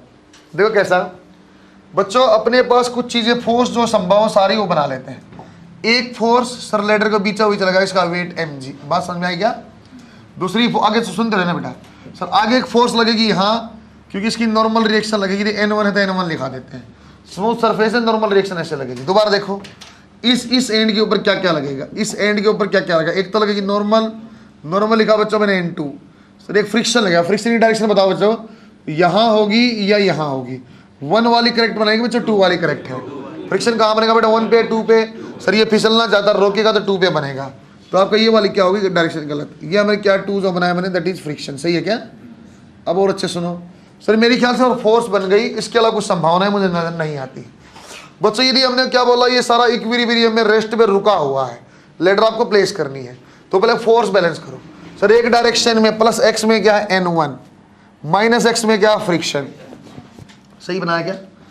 सर एक वर्टिकल में N2 है, नीचे क्या है? mg। तो N2 की वैल्यू क्या आएगी बेटा? That is mg। सही लिखा गया, दोनों चीजें सही लिखी। सर कहीं भी आप जब फ्रिक्शन बोलते थे ना, जब मैंने आपको फ्रिक्शन निकालना सिखाया था, आपको समझा था बच्चों, सिर्फ आप एक चीज देखो, नॉर्मल रिएक्शन कहाँ है, ये कौन सी ऐसी नॉर्मल है जो आपको इसको रोके हुए है। अरे ऐसी कौन सी फोर्स है जो इसको रोके हुए है, इसको चिपका के रखा सरफेस से। सीढ़ी को चिपका किसने रखा सर? ये वेट ने। ऐसी नॉर्मल कौन सी? N2 है। अरे सीढ़ी को जमीन से किसे चिपका रखा? mg कांड। अरे mg कौन बैलेंस कर रहा है? N2।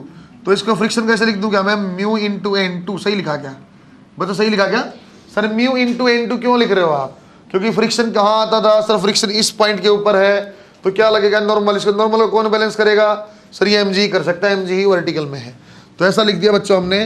तो N1 की वैल्यू आ जाएगी म्यू इंटू एम जी। यहाँ तक बात है एग्री किए बच्चों? ये दो चीज़ मैंने अलग से आपको समझाई फोर्स बैलेंस करने के लिए। बच्चों ऐसे N1 है तो उसके फ्रिक्शन को बैलेंस किया, हॉरिजेंटल बैलेंस किया, ऊपर N2 है तो उसको mg ने रोका, वैसे किया। आगे सर फ्रिक्शन की वैल्यू क्या लिखूं? फ्रिक्शन तो होता है mu into N. Sir N कौन सा? जो सरफेस से चिपका के रखता है। सर ये एन ले लूं क्या? अरे ये इसको बैलेंस कौन करा? फ्रिक्शन खुद ही ये थोड़ी होगा। तो सीडी किसी कारण जमीन से लगी हुई है, mg कारण, तो इसलिए उसको कौन सा बैलेंस करेगा? ये आसान सवाल।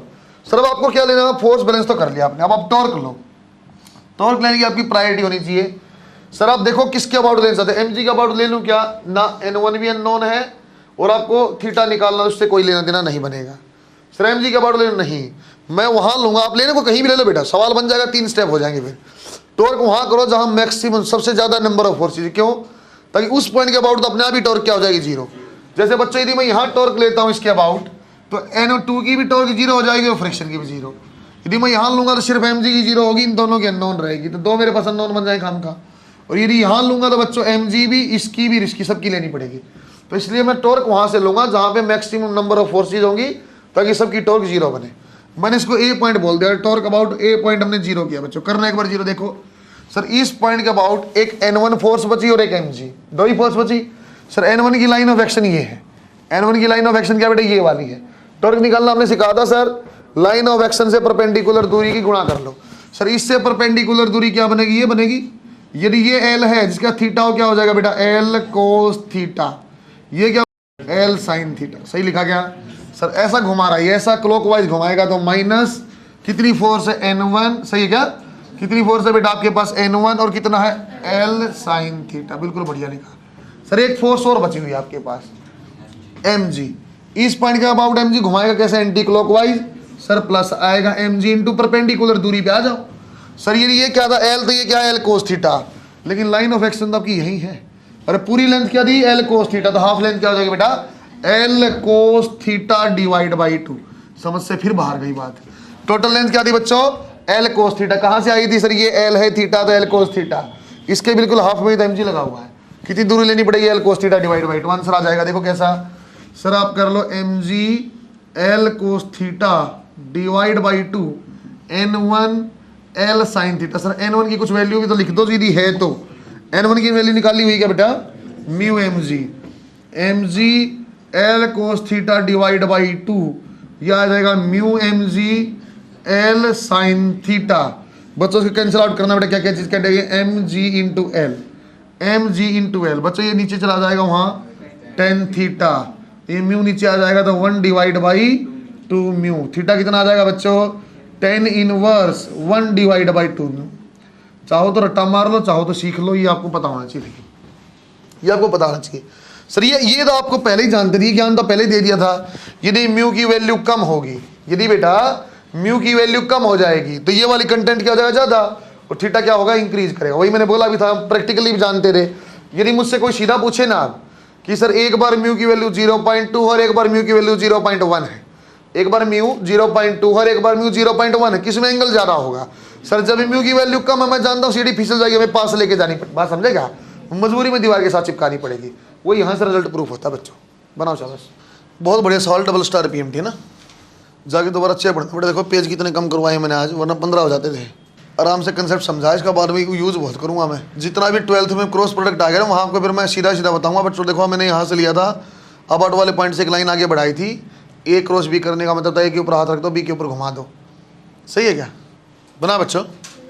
अब बना ले बेटा। अब लिखो बेटा मोमेंट ऑफ इनर्शिया। बच्चों इनर्शिया का मतलब आप जानते होगे शायद, आपको एनएलएम में क्लैरिफाई कर देता बहुत अच्छे से। एक कार है 1000 किलोमीटर प्रति घंटा दौड़ रही है, एक ट्रक है 2 किलोमीटर प्रति घंटा चलता है, किसका इनर्शिया ज़्यादा? ट्रक।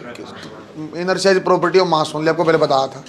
इनर्शिया का मतलब मास ही होता है। मोमेंट ऑफ इनर्शिया मतलब, मोमेंट का मतलब घुमाना, मास का मतलब मास। अब आप देख रहे हो बेटे टर्निंग इफेक्ट ऑफ मास, मास को घुमाने से क्या फर्क पड़ता है वो आप देख रहे हो। 2-4 लाइन पर लिखवाता हूँ मोमेंट ऑफ इनर्शिया में, तो धीरे धीरे। अच्छा टॉपिक है बच्चों moment of inertia, it's self important topic. Rotation खुद ही इंपॉर्टेंट। 3 सवाल 2 सवाल से आते हैं हर साल। मोमेंट ऑफ इनर्शिया 1 साल जरूर आता है, रोलिंग से कभी कभार। टॉर्क से आ जाता है। रोलिंग और टॉर्क मिला के एक सवाल, एक यहाँ से और एक अलग से। बहुत इंपॉर्टेंट चैप्टर है बच्चों रोटेशन। देखो बच्चों एक बार अब इसमें moment of inertia, it is turning effect of mass, it is turning effect of mass, it depends on, बच्चों डिपेंड्स ऑन वाले को स्टार आ जाएगा, ये किसके किसके ऊपर डिपेंड करता है। इट डिपेंड्स ऑन नंबर 1 मास, अलग 1 2 3 लाइन में लिखेंगे ना, मास ऑफ ऑब्जेक्ट, बच्चों ये मास ऑफ ऑब्जेक्ट पे डिपेंड करता है। Number 2 shape of object, shape क्या है, शेप ऑफ ऑब्जेक्ट, और एक चीज भी और डिपेंड करेगा बेटा, दैट इज स्टार लगा के डिस्ट्रीब्यूशन ऑफ मास, मास कैसे डिस्ट्रीब्यूट किया इसके ऊपर भी डिपेंड करता है। बच्चों टर्निंग इफेक्ट का मतलब समझते हो आप, चलो आपको ऐसे लॉजिक बता रहा हूँ सर, इसका मतलब प्रैक्टिकल मतलब क्या होता होगा, ठीक है। मोमेंट ऑफ इनर्शिया आपने बोल दिया, टर्निंग इफेक्ट ऑफ मास आपने बोल दिया, बच्चों आपको याद है क्या जब इनर्शिया आपको समझाया था, इनर्शिया ऑफ रेस्ट मोशन, चलाने में कितनी दिक्कत है, रोक पाना कितना मुश्किल, वो चीज़ें इनर्शिया में। सर आप खड़े थे, बस चलने लग गई, झटका लग गया, बाद में सूडो से हमने समझ भी लिया था। सर ये चीज़ होती क्या, वहाँ मैंने समझा था बेटा, बस नीचे से निकल जाएगी, पैर साथ में चले गए, वहीं खड़े झटका, ऐसा ही कहानी यहाँ भी है। इसका प्रैक्टिकल करने का तरीका है सर, ये मोमेंट ऑफ इनर्शिया था, जब मास को आप घुमाते हो उसको कितना जल्दी घुमा पाना या घुमा पाने में रेजिस्टेंस कितना, उसको मोमेंट ऑफ इनर्शिया बोलते हैं। दोबारा बोलो, मैंने बोला बच्चा जैसे इनर्शिया ऑफ रेस्ट, सर ये वो प्रॉपर्टी थी जो रेस्ट की स्टेट को चेंज करने का अपोज करती थी, याद आपको। इनर्शिया मोशन जो मोशन की स्टेट को चेंज करने का अपोज, सेम कहानी क्या आ गया, मास को घुमाने का अपोज करे उसको मोमेंट ऑफ इनर्शिया। मतलब समझो छोटे बच्चों मैंने पकड़ा, ऐसे पकड़ के ऐसे घुमाने लग गया, चक्कर चक्कर ऐसे घूमता रहा, थोड़ी देर में बच्चा ऐसे हवा में ऐसे झूलने लग गया, चलने लग, कोई दिक्कत नहीं। मोशन स्टार्ट करना कंपैरेटिवली मुश्किल, लेकिन चलने के बाद बहुत आराम से। वही काम सर मैंने बोला मोमेंट ऑफ इनर्शिया किसके ऊपर डिपेंडेंट है, मास के ऊपर। फिर उसी की जगह थोड़ा बड़ा आदमी पकड़े घुमा के देखो, स्टार्ट करना और मुश्किल, लेकिन घूमना शुरू हो साथ में आप गिर जाओगे, लेकिन वो रुकेगा नहीं। एक थोड़ा सा बड़ा, एक पहले छोटा सा बच्चा इतना सा 2 साल वाला, फिर 10 साल वाला बच्चा, बाँ पकड़ के घुमाना स्टार्ट करना मुश्किल, लेकिन स्टार्ट जब हो गया तेज तेज घुमाने लग जाओ, आप कोशिश करो रुकने की, साथ में आप गिरोगे नीचे, समझे क्या। टर्निंग इफेक्ट ऑफ मास, इतना मास से ज़्यादा घुमा तो दिया, घुमाना मुश्किल था स्टार्ट कर, लेकिन रोकना उससे भी मुश्किल हो गया है।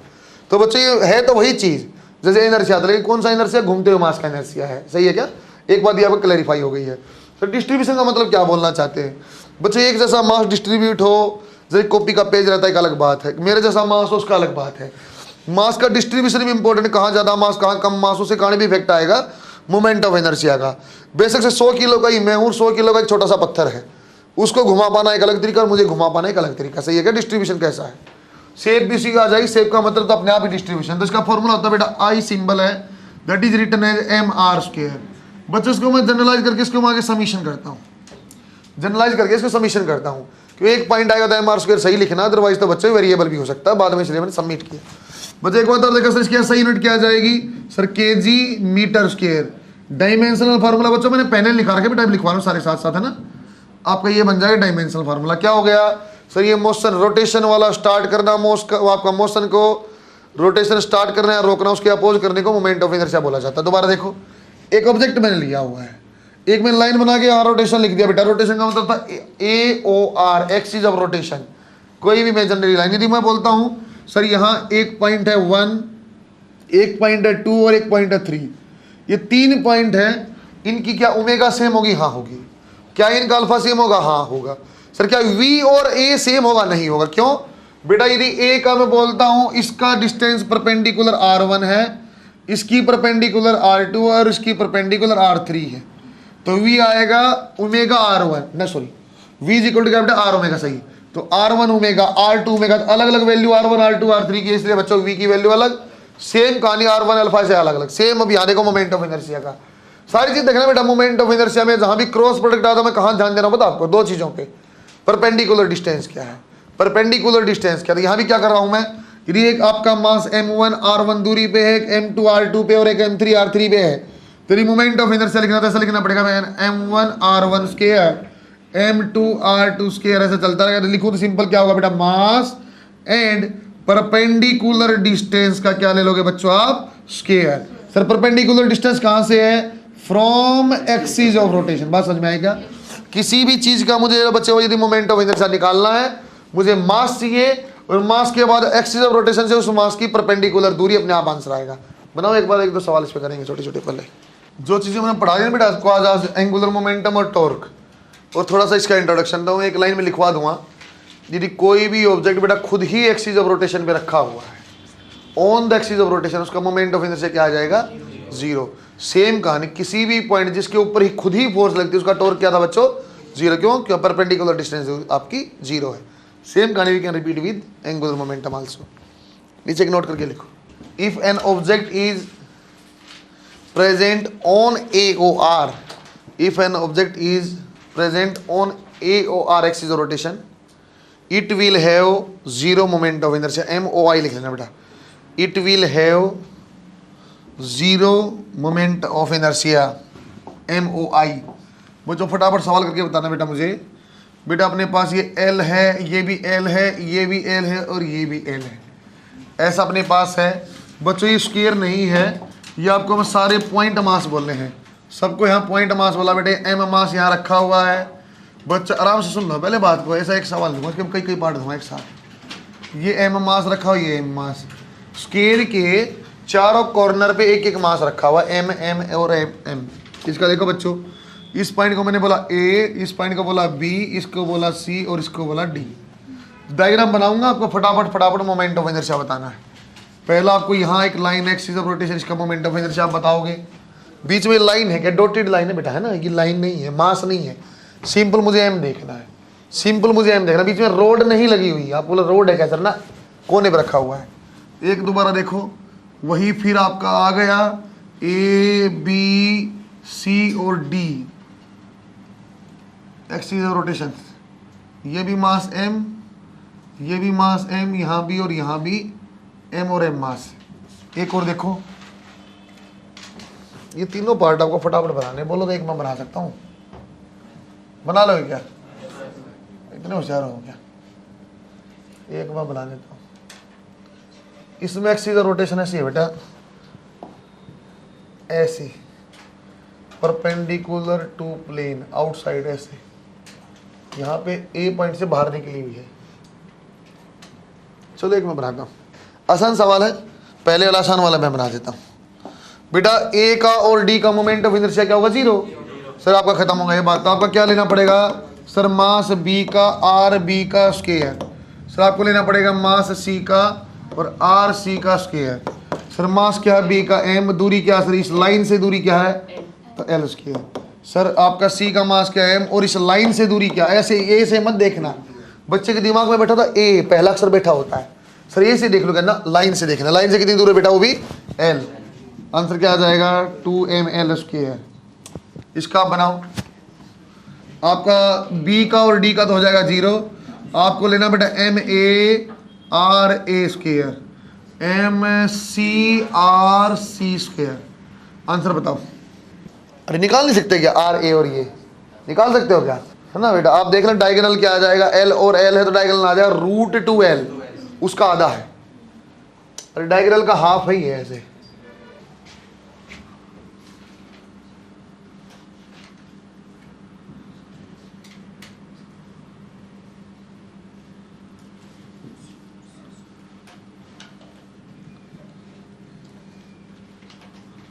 आंसर आ गया क्या?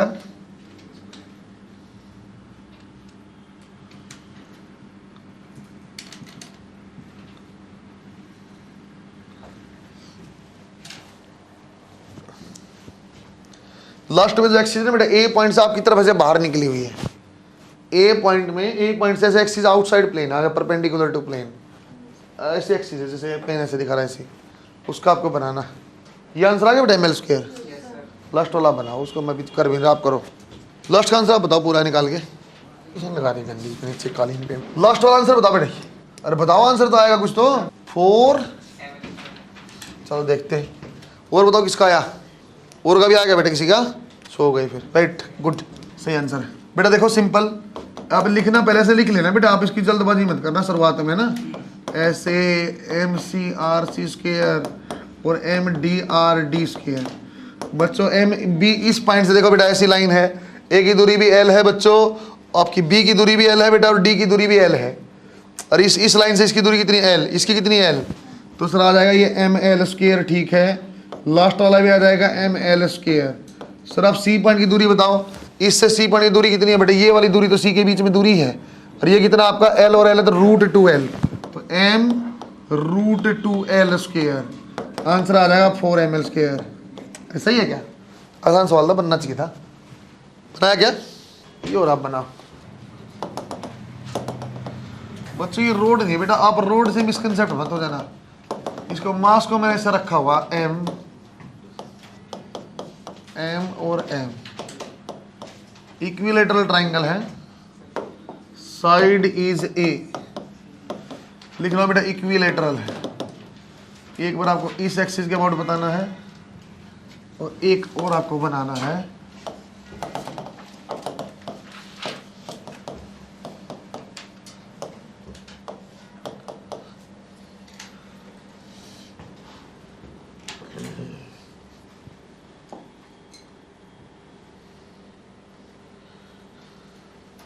एक और बना दोगे क्या?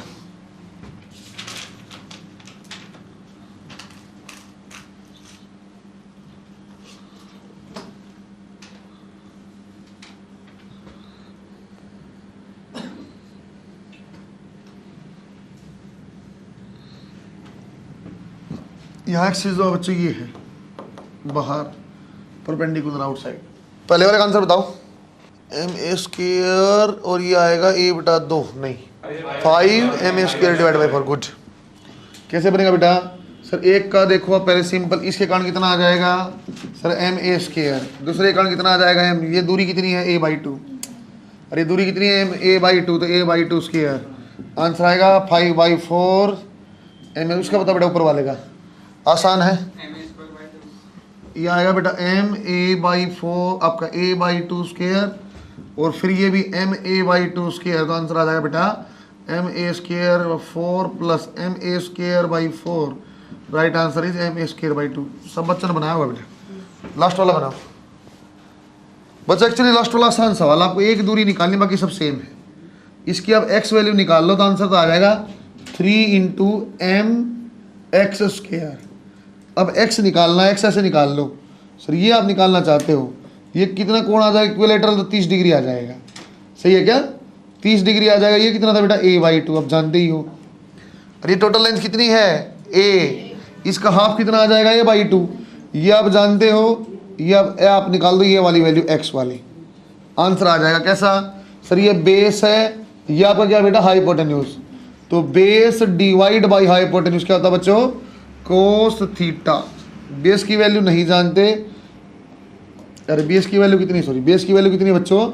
a/2, और हाइपोटेन्यूज कितना बेटा x, √30 माने √3/2, 2 से 2 कैंसल, x की वैल्यू क्या आ जाएगी बेटा a डिवाइड बाई √3, पुट कर दो 3m a/√3², आंसर आ जाएगा ma²। बना दो बच्चों लास्ट वाला। लास्ट वाला आप लोगों ने किसी ने बनाया क्या? अरे मीडियन आपकी मिली हुई है बीच में, वेरी गुड। आसान सवाल, बीच में आपको तीनों पॉइंट मिलाना था, आपको सिर्फ एक x की वैल्यू निकालनी, ये वाली दूरी निकालनी बस, यहाँ से यहाँ निकालना। ट्राइंगल देख लो, ये a/2 है, 30 डिग्री कोण है, तो आपने नीचे सोल्व करके दिखा दिया मैंने। तीनों के लिए सेम डिस्टेंस है।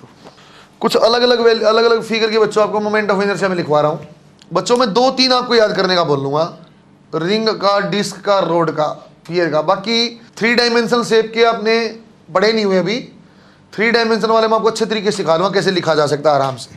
बनाया बच्चा आपने? थोड़ी देर पढ़ा दूँ क्या? 10-15 मिनट और थोड़ा सा पढ़ा देता आपको। मोमेंट ऑफ इनर्शिया लिखवा देता, थोड़ा सा काम याद करने वाला भी आ जाएगा।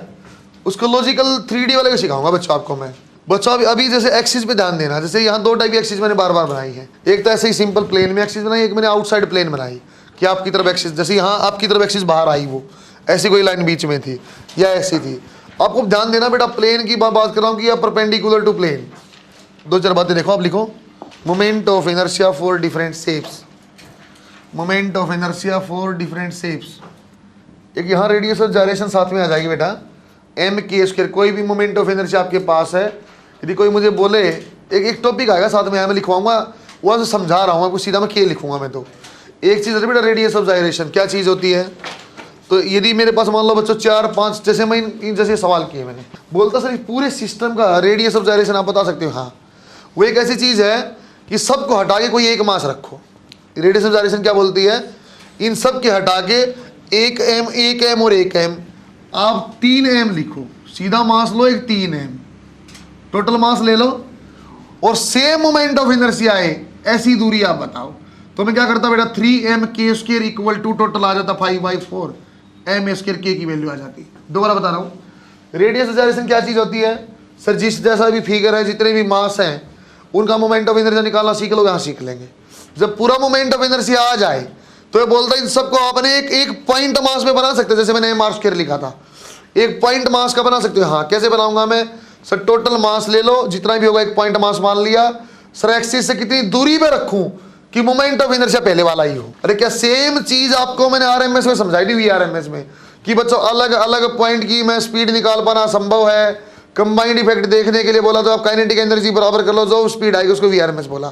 सेम चीज ऐसे ये बोलता है कि रेडियस ऑफ वाइब्रेशन अब अलग अलग, एक रिजिड बॉडी में मान लो रिजिड हूँ तो मेरे अंदर पता नहीं लाखों पार्टिकल हैं, सबका अलग अलग मोमेंट ऑफ इनर्शिया, सबको अलग अलग बता पाना मेरे लिए मुश्किल है।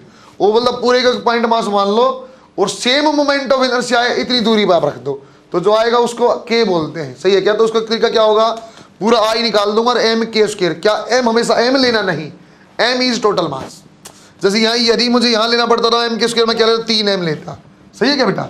देखो दोबारा बच्चों यहाँ मैं लिख रहा हूँ बेटा आपका शेप, किस टाइप की शेप है सारी बच्चों में। अभी आपको परपेंडिकुलर टू प्लेन वाली सिखाता हूँ, इनसाइड प्लेन वाला मैं थ्योरम से सिखा दूंगा आपको। यहाँ आपका आ जाएगा बेटा शेप में आपकी डायग्राम, यहाँ फिगर दिखा दूंगा, यहाँ फिगर बनाऊंगा बच्चों। यहाँ बच्चों आपका मोमेंट ऑफ इनर्शिया आएगा बेटा, और यहाँ बच्चों में लिखाऊंगा आपको रेडियस ऑफ जाइरेशन कि। तो अच्छे देखो एक बार, एक दो फिगर आप जानते हो बेटा, रिंग है, डिस्क आप जानते हो, स्फीयर है आप जानते हो, जो 2-5 बातें नहीं जानते हो मैं आपको बताना चाह रहा हूँ यहाँ, उनको तो मैं सही लिख रहा हूँ। जो आप चीज जानते हैं ना बच्चों, उसका आपका क्या होता है, ring, ring in mass M radius R, perpendicular बेटा जो एक्सिस ऐसे बनाई ना परपेंडिकुलर टू प्लेन, तो इसका चलो ऐसे लिख देता हूँ इसको। पहले यहाँ लिखा रिंग, रिंग में बच्चों ऐसी कोई यदि है, ऐसी ऐसी एम और आर, तो आंसर आता बेटा एम आर स्क्वायर, इसकी वैल्यू आ जाएगी के। कैसे आएगी, एम के स्क्वायर से कैंसिल हो गए। सर ये चीज क्या है, इसको आप क्या खास बात बताना चाहते हो, मैं स्टार लगा के बताना चाहता हूँ बेटा। इसी चीज के ऊपर यही स्टार लगा दिया, चाहे रिंग हो चाहे बच्चों सेक्टर ऑफ रिंग हो। सेक्टर ऑफ रिंग ये बिल्कुल नई चीज बोल रहे हो, अरे छोटी सी रिंग का टुकड़ा, छोटी सी रिंग का टुकड़ा, angle theta, mass M, radius R, लेकिन इसी एक्सिस के about, answer M R square ही रहेगा। चाहे कोई रिंग बोले, चाहे कोई बोल दे एक छोटा सा टुकड़ा है, कोई मुझे ऐसा बोल दे एक छोटा सा टुकड़ा है जिसका 60 डिग्री कोण बनता है, एम और आर है, और इस एक्सिस के अबाउट मोमेंट ऑफ इनर्शिया बताओ, टेंशन लेने की जरूरत नहीं, आंसर आएगा एम आर स्क्वायर। प्रूफ भी कर दूंगा बाद में। सेम कहानी बच्चे, यदि कोई डिस्क बोलता है, यदि कोई बोलता है बेटा आपके पास डिस्क है, डिस्क में आपको बोला इस टाइप से डिस्क है ऐसी, और ऐसी आपने एक्सिस पास किया परपेंडिकुलर, और वही आपके पास एम और आर, तो आंसर आएगा बच्चों M R square divide by 2, और आंसर आ जाएगा बच्चों आर डिवाइड बाई √2। कैसे आया sir, M R square by 2 का एम के स्क्वायर के बराबर कर लो, आंसर आ जाएगा बेटा। होता दिन का ऐसे इनसाइड प्लेन भी होता है, इन द प्लेन हाफ हो जाता है, लेकिन उसको मैं आपको फिर पर पैरेलल एक्सिस थ्योरम के चक्कर में परपेंडिकुलर एक्सिस वहां से सिखा दूंगा। अभी आपको मैं एक टाइप की एक्सिस सिखा रहा हूँ, सिर्फ परपेंडिकुलर टू प्लेन है, तो क्या आंसर आएगा। एक चीज होती है बच्चों यही की लिख रहा हूं मैं, एनुलर डिस्क, एक होती है बेटा एनुलर डिस्क। एनुलर डिस्क ऐसी होती है जैसे बच्चों आपके पास आती है डीवीडी, डीवीडी आपने देखी है, ऐसे और ऐसे, इसकी ये रेडियस R1 है और ये रेडियस R2 है, तो उसका मोमेंट ऑफ इनर्शिया क्या आएगा बेटा, m/2 R1 square plus R2 square, ये वैल्यू भी आ जाएगी बेटा R1 square plus R2 square divide by 2 under the root, जो भी आनी होगी आ जाएगी, इसमें कोई वैल्यू नहीं। एनुलर डिस्क कैसी, जैसे CD DVD होती है, इस टाइप की चीज है, बीच में कटा बाकी खाली। एक होता बच्चों स्फीयर, स्फीयर में बच्चों यहाँ दो चीज आ जाएंगी आपकी, सॉलिड स्फीयर है या बच्चों होलो स्फीयर है। सर एक्सिस यहाँ कौन सी लेते हो, स्फीयर में बच्चों आप एक्सिस कौन सी लेते हो सर? बेटा एक्सिस आप कोई भी ले लो, आपका सेंटर ऑफ ग्रेविटी या सेंटर ऑफ मास से पास होना चाहिए। यहाँ मैं क्योंकि मोमेंट ऑफ इनर्शिया ले रहा हूँ, मैं मास आपको बढ़ा रहा हूँ, तो जब भी आप एक्सिस लेते हो एक्सिस शुड पास, उसका आंसर दे रहा हूँ centre of mass, centre of gravity नहीं सॉरी। यदि आप बनाएंगे एक ऐसी बच्चों खाली स्फीयर है, उसका भी ऐसा, इसका आंसर आएगा बेटा 2/5 mr²। इसका क्या बेटा 2/3 mr²। बच्चों ये निकालना भी कोई मुश्किल काम नहीं, आप जान जाओगे। r √2/5, ये भी आ जाएगा बेटा √2/3 और r। सही है क्या? आसान चीजें बेटा आप जानते थे, कुछ चीजें मैं अब ऐड कर रहा हूँ। अब मैं चीजें कुछ ऐड करता हूँ, एक रोड का और आपको बता देता हूँ, उसके बाद ये चीज आप पहले जानते थे, ये आपको पहले आना चाहिए था।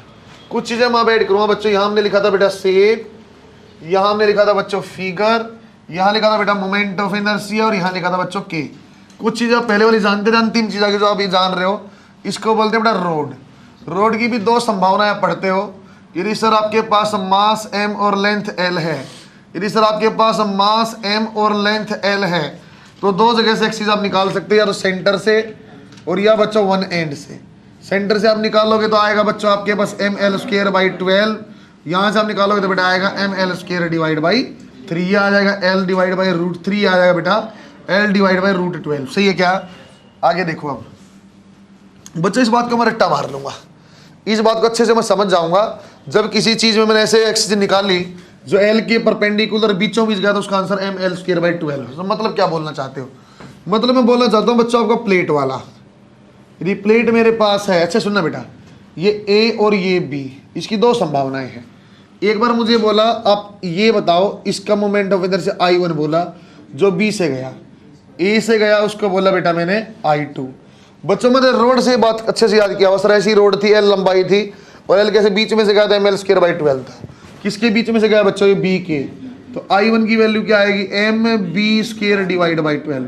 बच्चों A के बीचों बीच का क्या आएगा बेटा आपके पास? ma² / 12। सही है क्या? और बच्चों ये आपके पास अलग अलग जो भी वैल्यू आएगी आएगी, आसान। आगे और देखो, अब मुझे बोला बच्चों सिलेंडर है, सर सिलेंडर है।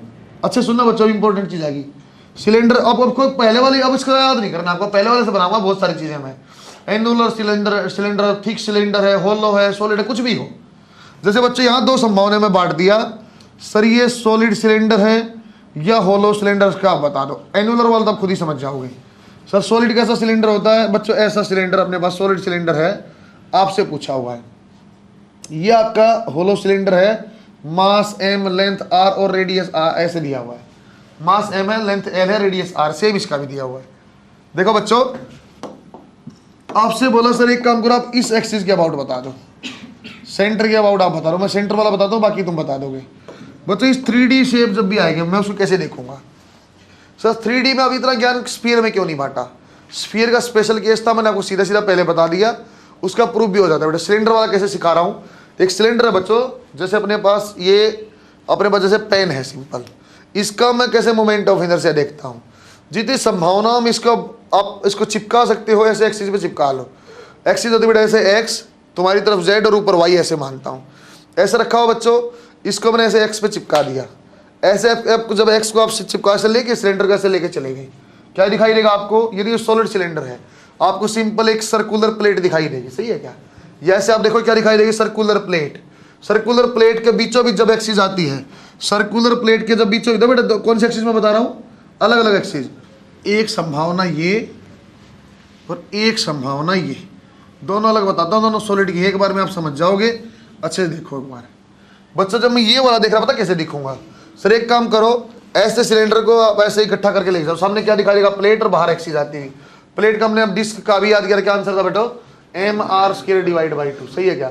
सर ऐसे चिपका लो, और ऐसे चिपका लो, अगर क्या दिखाई देगा मुझे? रोड दिखाई देगी। और रोड की ऐसी एक्सिस का आंसर क्या था? 0। हमने कुछ किया ही नहीं।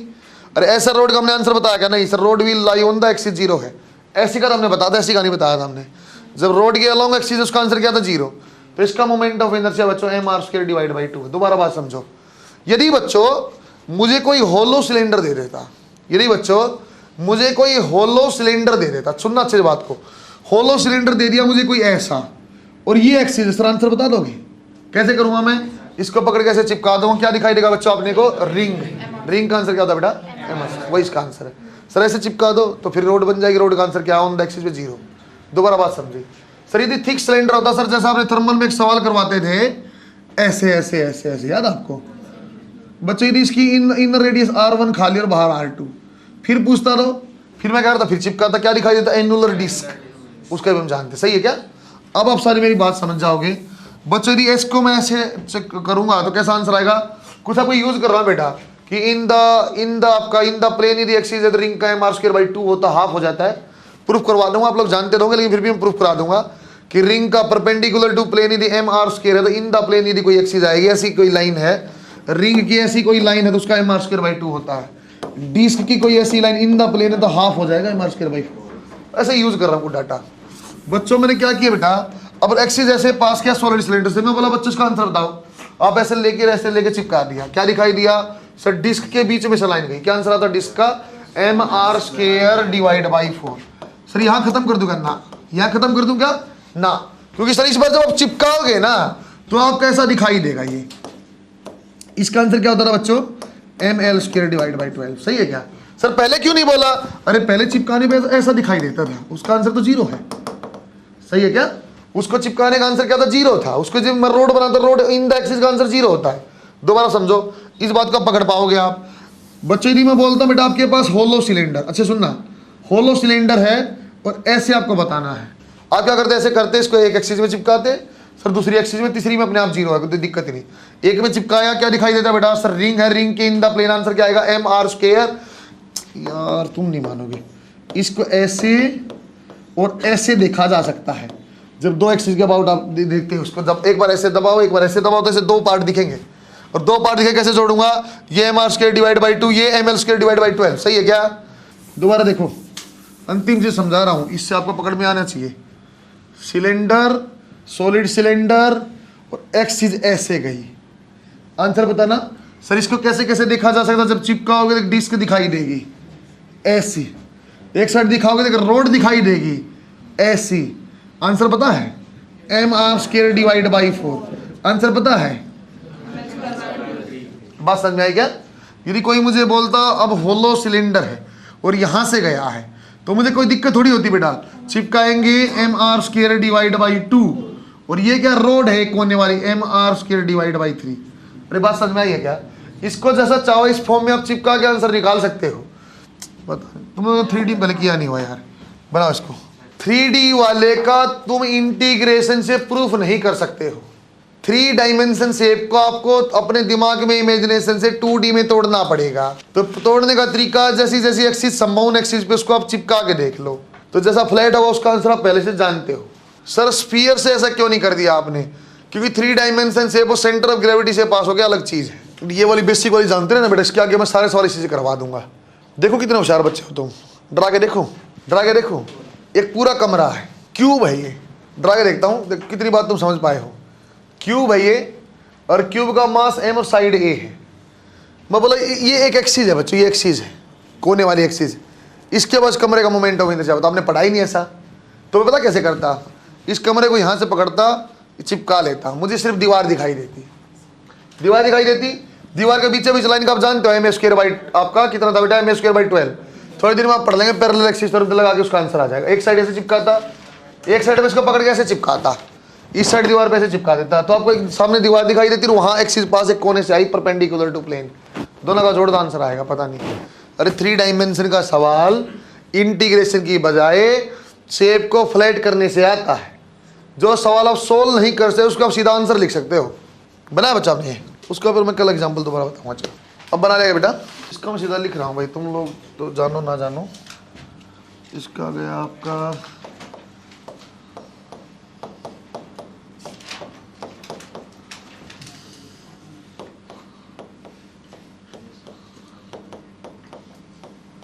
और जो तुम्हारे जीवन में संचय था ना कि पता नहीं जोड़ कैसे रखता है ये, वो जुड़ा इसलिए हुआ 2 शेप में, उसको चिपका के आपने देखा हुआ है। एक बार रोड दिखाई दे, एक बार ये दिखाई, जिससे जुड़ा हुआ भाई, समझ पाओगे तो। बना लिया क्या? आराम से बनाओ, कूल यार कूल। हमारे 2-3 मिनट पहले पंचर याद कर लेना, उसके बाद ही अपने आप आ जाएगा आंसर। अब बना लिया क्या? तुम चील मारो चील। वो बोला यहाँ कोटा में चील कहाँ पकड़ के कहाँ मारूंगा, अच्छा थोड़ी लगेगा। जाके सारे सवाल अपने रिवीजन करना पहले। और बेटा प्रोसीजर आपको फिर समझा दिया, फिर मेरी आदत से खराब है, फिर बोलूँगा। इससे जस्ट लेटेस्ट वाला चैप्टर जो हुआ है उसके सारे स्टार वाले पढ़ लेना, sir centre of mass collision का स्टार वाले सारे पढ़ लेना। उससे पहले वाला डबल स्टार और डबल स्टार पीएमटी पढ़ लेना। उससे पहले वाला पोर्शन हमेशा डबल स्टार पीएमटी हमेशा देखते रहना है। 1 घंटा आपको रिवीजन का एक्स्ट्रा निकालना है इससे अलग, बस 1 घंटे 1.5 घंटे में कम, 1 घंटा पुराना तो 2-2.5 घंटे फिजिक्स के लिए बहुत है, पूरे नंबर आ जाएंगे। अब बना लिया क्या? ये अब लिखना चाहो तो लिख लो यार, ये 7 2 टुकड़े में तोड़ तोड़ के लिखा है। ये अभी होमवर्क दूंगा थोड़ा सा, 5-4 सवाल बनाऊंगा वो देख लेना। तो बना लिया क्या? 5-4 एग्जाम्पल मैं दूंगा बेटा, वो आप बनाना आपको है ना।